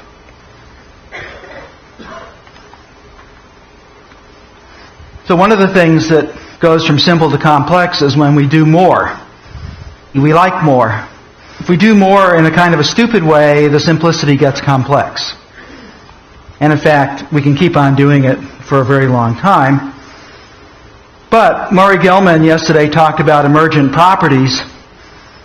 Another name for them could be architecture as a metaphor for taking the same old material and thinking about non-obvious, non-simple ways of combining it. And in fact, what Murray was talking about yesterday in the fractal beauty of nature, of having the descriptions at various levels be rather similar, all goes down to the idea that the elementary particles are both sticky and standoffish, and they're in violent motion.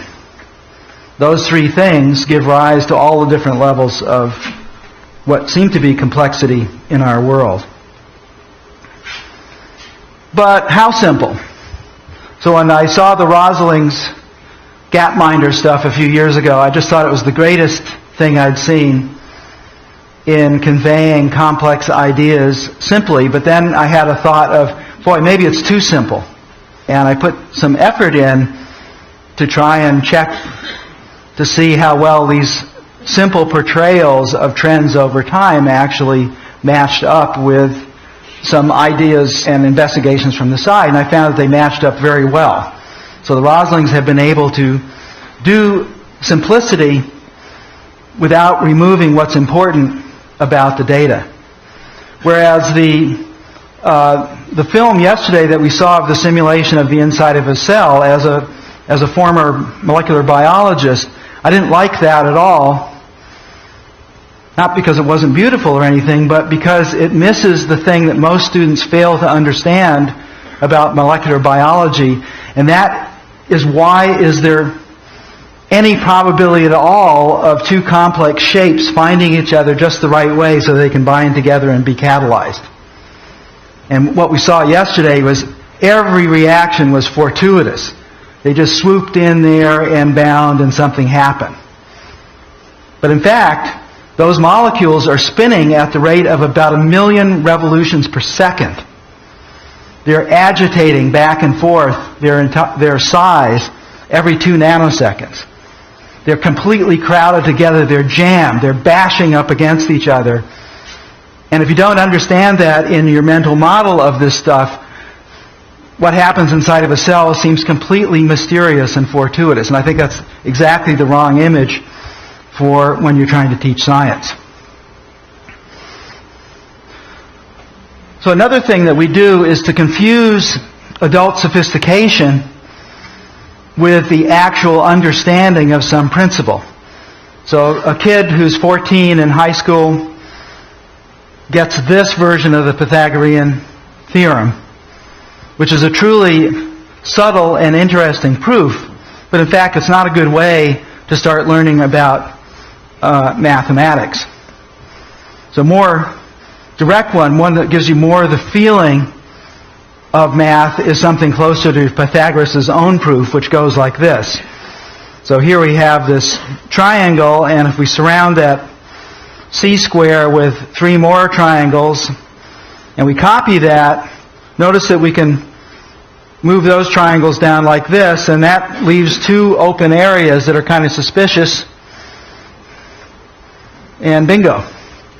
And that is all you have to do. And this kind of proof is the kind of proof that you need to learn when you're learning mathematics in order to get an idea of what it means before you look into the literally 12 or 1,500 proofs of Pythagoras' theorem that have been discovered. Now let's go to young children. This is a very unusual teacher who was a kindergarten and first grade teacher, but was a natural mathematician. So she was like that jazz musician friend you have who never studied music but is a terrific musician. She just had a feeling for math, and here are her 6-year-olds, and she's got them making shapes out of a shape. So they pick a shape they like a diamond or a square or a triangle or a trapezoid, and then they try and make the next larger shape of that same shape and the next larger shape. You can see the trapezoids are a little challenging there. And one of this teacher did on every project was to have the children act like first it was a creative arts project and then something like science. So they had created these artifacts. Now she had them look at them and do this laborious, which I thought for a long time until she explained to me, was to slow them down so they'll think. So they're cutting out the little pieces of cardboard here and pasting them up. But the whole point of this thing is to for them to look at this chart and fill it out. What have you noticed about what you did? And so 6-year-old Lauren there noticed that the first one took 1, and the second one took 3 more, and the total was 4 on that one. The third one took 5 more, and the total was 9 on that one, and the next one. And so she saw right away that the additional tiles that you had to add around the edges was always going to grow by 2. So she was very confident about how she made those numbers there. And she could see that these were the square numbers up until about 6, where she wasn't sure what 6 times 6 was and what 7 times 7 was. But then she was confident again. So that's what Lauren did. And then the teacher, Julia Nishijima, had the kids bring all of their projects up to the front of the room and put them in the floor, and everybody went batshit. Holy shit. They're the same. No matter what the shapes were, the growth law is the same. And the mathematicians and scientists in the crowd will recognize these 2 progressions as a first-order discrete differential equation and a second-order discrete differential equation, derived by 6-year-olds. Well, that's pretty amazing. That isn't what we usually try to teach 6-year-olds. So let's take a look now at how we might use the computer for some of this. And so the first idea here is just to show you the kind of things that children do. I'm using the software that we're putting on the $100 laptop. So they like to draw a little car here. Just do this very quickly.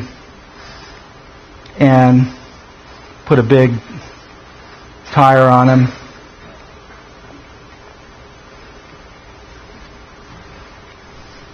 And I get a little object here, and I can look inside this object. I'll call it a car. And here's a little behavior, car forward. Each time I click it, car turn. If I want to make a little script to do this over and over again, I just drag these guys out and set them going. And I can try steering the car here by, see the car turn by 5 here. So what if I click this down to 0? Goes straight. That's a big revelation for 9-year-olds. Make it go in the other direction. But of course that's a little bit like kissing your sister as far as driving a car. So the kids want to do a steering wheel. So they draw a steering wheel. And we'll call this a wheel. And see this wheel's heading here. If I turn this wheel, you can see that number over there going minus and positive. That's kind of an invitation to pick up this name of those numbers coming out there and to just drop it into the script here. And now I can steer the car with the steering wheel. And it's interesting, you know how much trouble the children have with variables, but by learning it this way in a situated fashion, they never forget from this single trial what a variable is and how to use it. And we can reflect here the way Julia Nishijima did. So if you look at the little script here, the speed is always going to be 30. We're going to move the car according to that over and over again. And I'm dropping a little dot for each one of these things. They're evenly spaced because they're 30 apart. And what if I do this progression that the 6-year-olds did of saying, okay, I'm going to increase the speed by 2 each time, and then I'm going to increase the distance by the speed each time. What do I get there? We get a visual pattern of what these 9-year-olds called acceleration. So how do the children do science? Objects that you think will fall to the earth at the same time.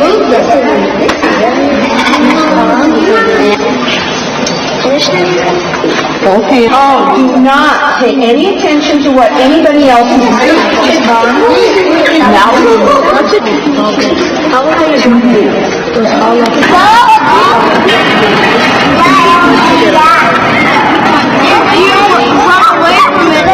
Got the apple. We got little stopwatches.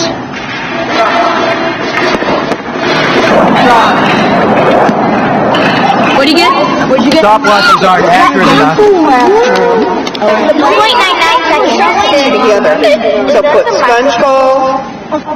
Do the shock put and the sponge ball because they're two totally different weights, and if you drop them at the same time, maybe they'll drop at the same speed. Drop. So obviously Aristotle never asked a child about this particular point because, of course, he didn't bother doing the experiment, and neither did St. Thomas Aquinas. And it was not until Galileo actually did it that an adult thought like a child only 400 years ago. We got one child like that about every classroom of 30 kids who will actually cut straight to the chase. Now, what if we want to look at this more closely? We can take a movie of what's going on, but even if we single-step this movie, it's tricky to see what's going on. And so what we can do is we can lay out the frames side by side or stack them up. So when the children see this, they say, acceleration. Remembering back 4 months when they did their cars sideways, and they start measuring to find out what kind of acceleration it is. And so what I'm doing is measuring from the bottom of one image to the bottom of the next image about 1/5 of a second later, like that, and they're getting faster and faster each time. And if I stack these guys up, then we see the differences, the increase in the speed is constant. And they say, oh yeah, constant acceleration, we've done that already. And how shall we look and verify that we actually have it? So can't tell much from just making the ball drop there. But if we drop the ball and run the movie at the same time, we can see that we have come up with an accurate physical model. Galileo, by the way, did this very cleverly by running a ball backwards down the strings of his lute. I pull out those apples to remind myself to tell you that this is actually probably a Newton and the apple type story, but it's a great story. And I thought I would do just one thing on the $100 laptop here just to prove that this stuff works here. So once you have gravity, here's this: increase the speed by something, increase the ship's speed. If I start the little game here that the kids have done, it will crash the spaceship. But if I oppose gravity, here we go. Oh, one more. Yeah, there we go. Yeah. Okay? I guess the best way to end this is with two quotes. Marshall McLuhan said, "Children are the messages that we send to the future." But in fact, if you think of it, children are the future we send to the future. Forget about messages. Children are the future, and children in the first and second world, and most especially in the third world, need mentors. So this summer we're going to build 5 million of these $100 laptops and maybe 50 million next year. But we couldn't create 1,000 new teachers this summer to save our life. And that means that we once again have a thing where we can put technology out, but the mentoring that is required to go from a simple new iChat instant messaging system to something with depth is missing. I believe this has to be done with a new kind of user interface. And this new kind of user interface could be done with an expenditure of about $100 million. Sounds like a lot, but it is literally 18 minutes of what we're spending in Iraq. We're spending $8 billion a month. 18 minutes is $100 million. So this is actually cheap. And Einstein said, things should be as simple as possible, but not simpler. Thank you.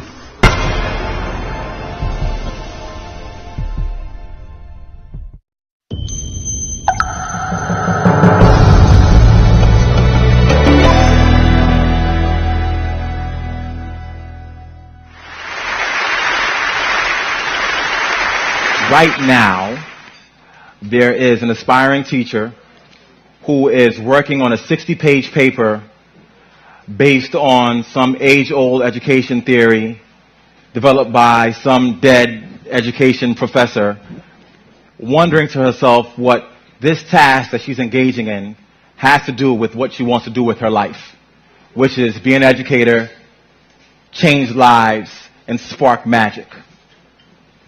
Right now, there is an aspiring teacher in a graduate school of education who's watching a professor babble on and on about engagement in the most disengaging way possible. Right now, there's a first-year teacher at home who is pouring through lesson plans, trying to make sense of standards, who's trying to make sense of how to grade students appropriately, while at the same time saying to herself over and over again, don't smile till November, because that's what she was taught in her teacher education program. Right now, there is a student who is coming up with a way to convince his mom or dad that he's very, very sick and can't make it to school tomorrow. On the other hand, right now, there are amazing educators that are sharing information that's shared in such a beautiful way that the students are sitting at the edge of their seats just waiting for a bead of sweat to drop off the face of this person so they can soak up all that knowledge. Right now, there is also a person who has an entire audience wrapped with attention. A person that's weaving a powerful narrative about a world that the people who are listening have never imagined or seen before. But if they close their eyes tightly enough, they can envision that world because the storytelling is so compelling. Right now, there's a person who can tell an audience to put their hands up in the air, and they will stay there till he says put them down. Right now. So people will then say, well, Chris, you described the guy who's going through some awful training, but you're also describing these powerful educators. If you're thinking about the world of education or urban education in particular, these guys will probably cancel each other out and then we'll be okay. The reality is, the folks I described as the master teachers, the master narrative builders, the master storytellers are far removed from classrooms. The folks who know the skills about how to teach and engage an audience don't even know what teacher certification means. They may not even have the degrees to be able to have anything to call an education. And that to me is sad. It's sad because the people who I described that were very disinterested in the learning process want to be effective teachers, but they have no models. I'm going to paraphrase Mark Twain.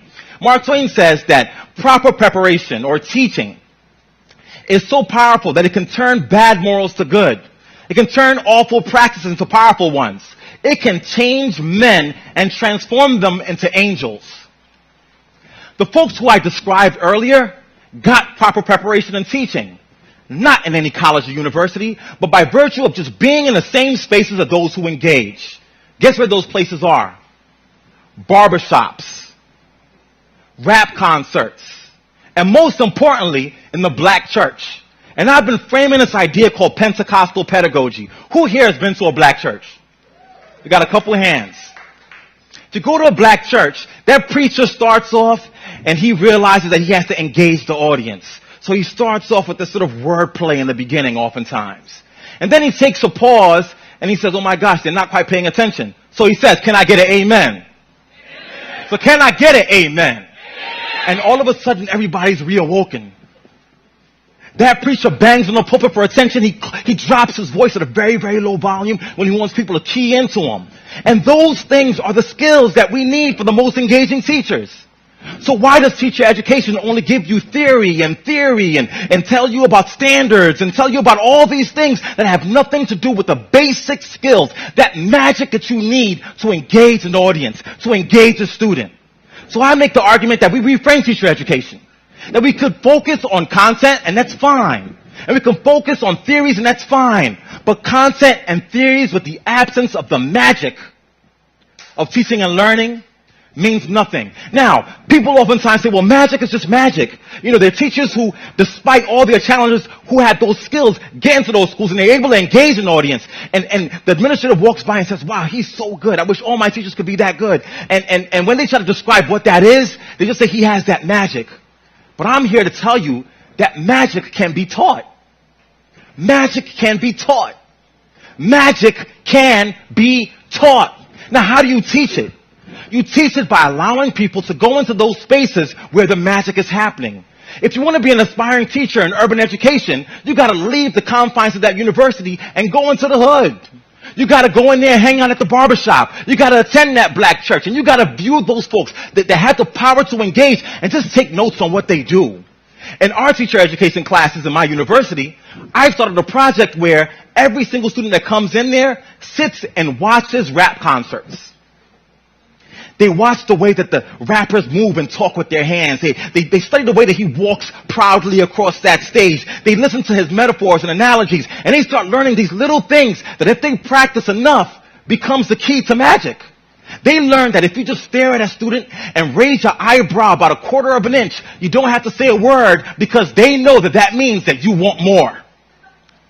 And if we could transform teacher education to focus on teaching teachers how to create that magic, then poof, we can make dead classes come alive. We can reignite imaginations, and we can change education. Thank you.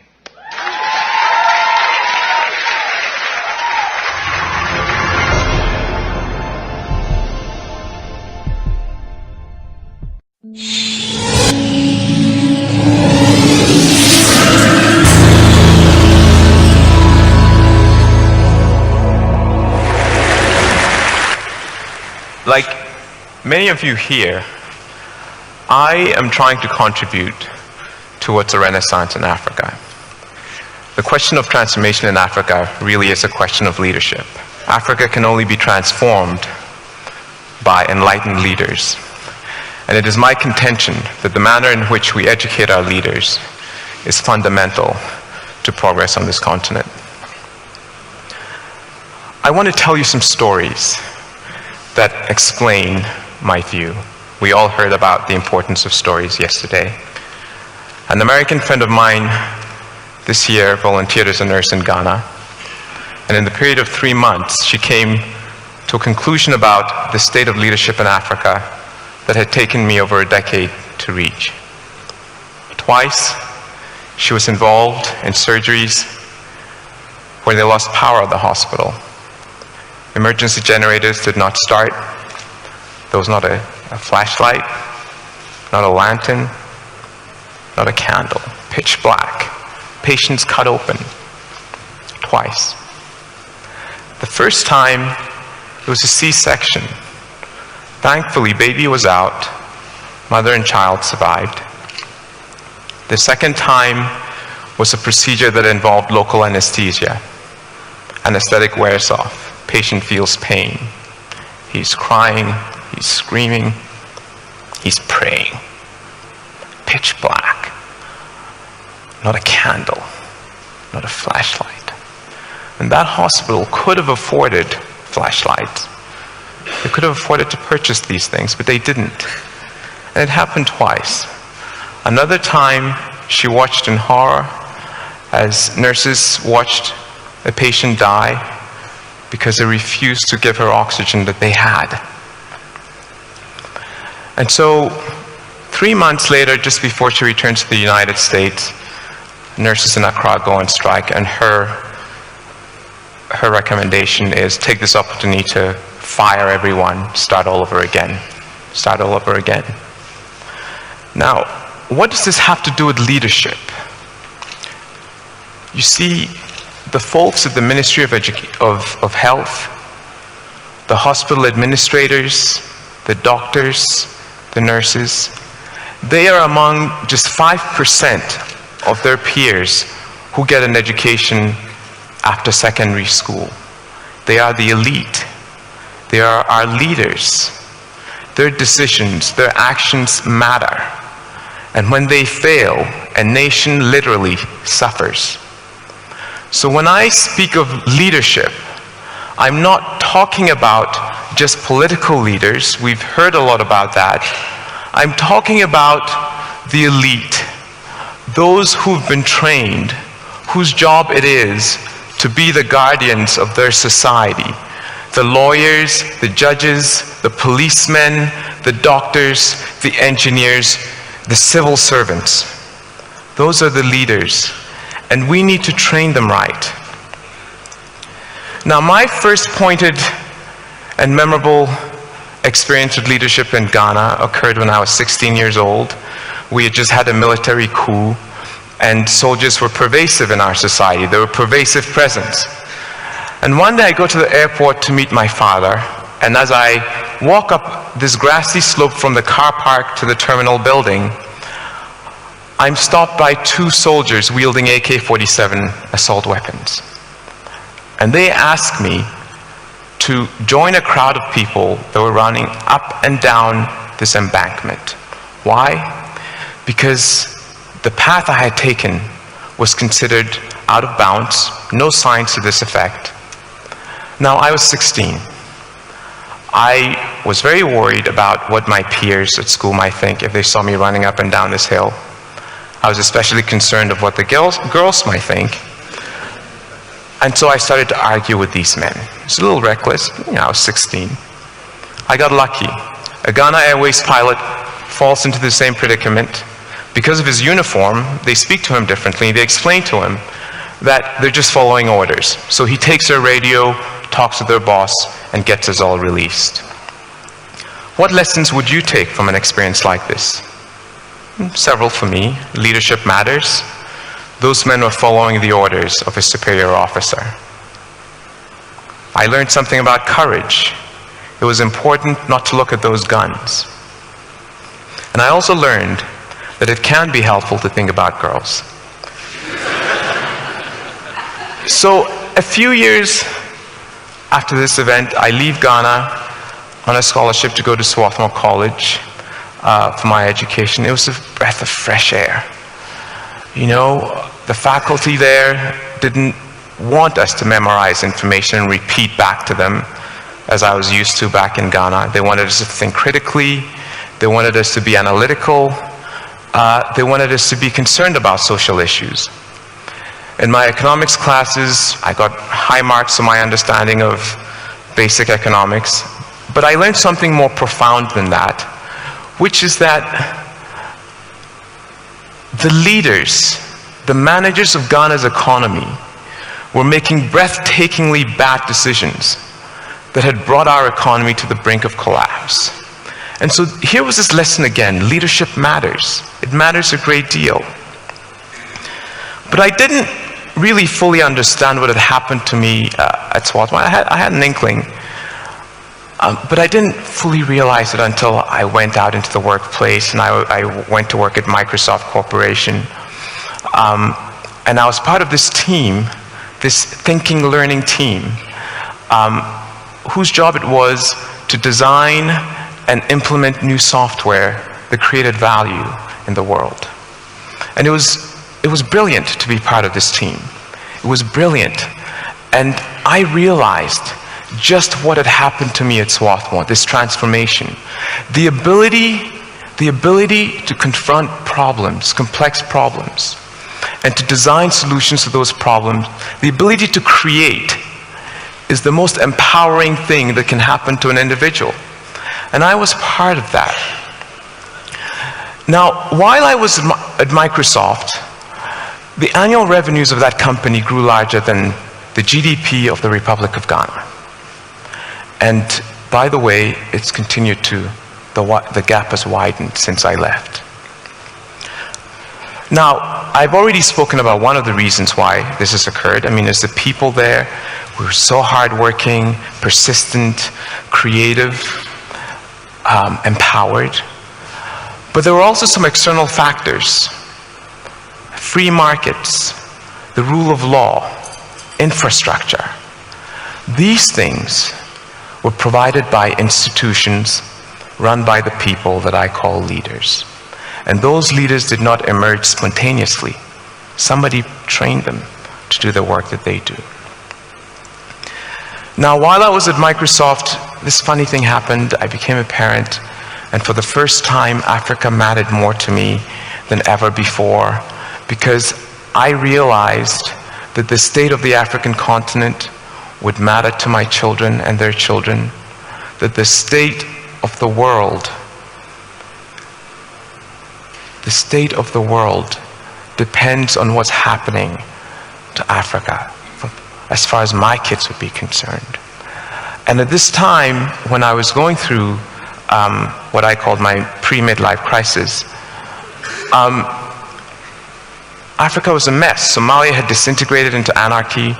Rwanda was in the throes of this genocidal war. And it seemed to me that that was the wrong direction, and I needed to be back helping. I couldn't just stay in Seattle and raise my kids in the upper middle class neighborhood and feel good about it. This was not the world that I'd want my children to grow up in. So I decided to get engaged, and the first thing that I did was to come back to Ghana and talk with a lot of people and really try to understand what the real issues were. And three things kept coming up for every problem: corruption, weak institutions, and the people who run them, the leaders. Now, I was a little scared, because when you see those three problems, they seem really hard to deal with. And they might say, look, don't even try. But for me, I asked the question, well, where are these leaders coming from?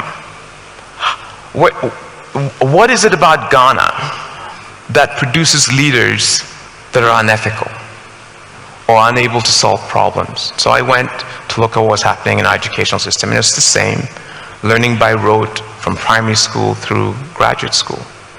very little emphasis on ethics, and the average, the typical graduate from a university in Ghana has a stronger sense of entitlement than a sense of responsibility.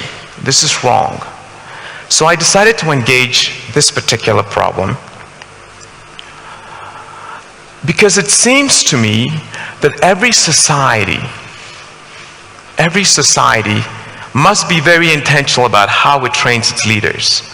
And Ghana was not paying enough attention, and this is true across sub-Saharan Africa, actually. So this is what I'm doing. I'm trying to bring the experience that I had at Swarthmore to Africa. I wish there was a liberal arts college in every African country. I think it would make a huge difference. And what Ashesi University is trying to do is to train a new generation of ethical, entrepreneurial leaders. We're trying to train leaders of exceptional integrity who have the ability to confront the complex problems, to ask the right questions, and come up with workable solutions.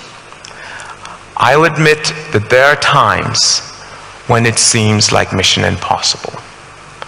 But we must believe that these kids are smart, that if we involve them in their education, if we have them discuss the real issues that they confront, that our whole society confronts, and if we give them skills that enable them to engage the real world, that magic will happen. Now, a month into this project, which just started classes, and a month into it, I come to the office and I have this email from one of our students, and it said very simply, "I am thinking now." And he signs off, "Thank you." It's such a simple statement, but I was moved almost to tears because I understood what was happening to this young man. And it is an awesome thing to be a part of empowering someone in this way. I am thinking now. This year, we challenged our students to craft an honor code for themselves. There's a very vibrant debate going on campus now about whether they should have an honor code, and if so, what it should look like. One of the students asked a question that just warmed my heart. Can we create a perfect society? Her understanding that a student-crafted honor code constitutes a reach towards perfection is incredible. Now, we cannot achieve perfection, but if we reach for it, then we can achieve excellence. I don't know ultimately what they will do. I don't know whether they will decide to have this honor code. But the conversation that they're having now about what their good society should look like, what their excellent society should look like, is a really good thing. Am I out of time? Okay. Now, I just want to leave that slide up because it's important that we think about it. I'm very excited about the fact that every student at Ashesi University does community service before they graduate, that for many of them it has been a life-altering experience. These young future leaders are beginning to understand the real business of leadership, the real privilege of leadership, which is, after all, to serve humanity. I am even more thrilled by the fact that last year, our student body elected a woman to be the head of student government. It's the first time in the history of Ghana that a woman has been elected head of student government at any university. It says a lot about her. It says a lot about the culture that's forming on campus. It says a lot about her peers who elected her. She won with 75% of the vote. And it gives me a lot of hope. It turns out that corporate West Africa also appreciates what's happening with our students. We've graduated 2 classes of students to date, and every single one of them has been placed. And we're getting great reports back from corporate Ghana, from corporate West Africa.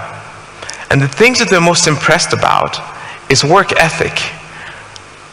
You know, that passion for what they're doing, the persistence, their ability to deal with ambiguity, their ability to tackle problems they haven't seen before. This is good because, you know, over the past 5 years, there have been times when I felt that this is mission impossible. And it's just wonderful to see these glimmers of the promise of what can happen if we train our kids right.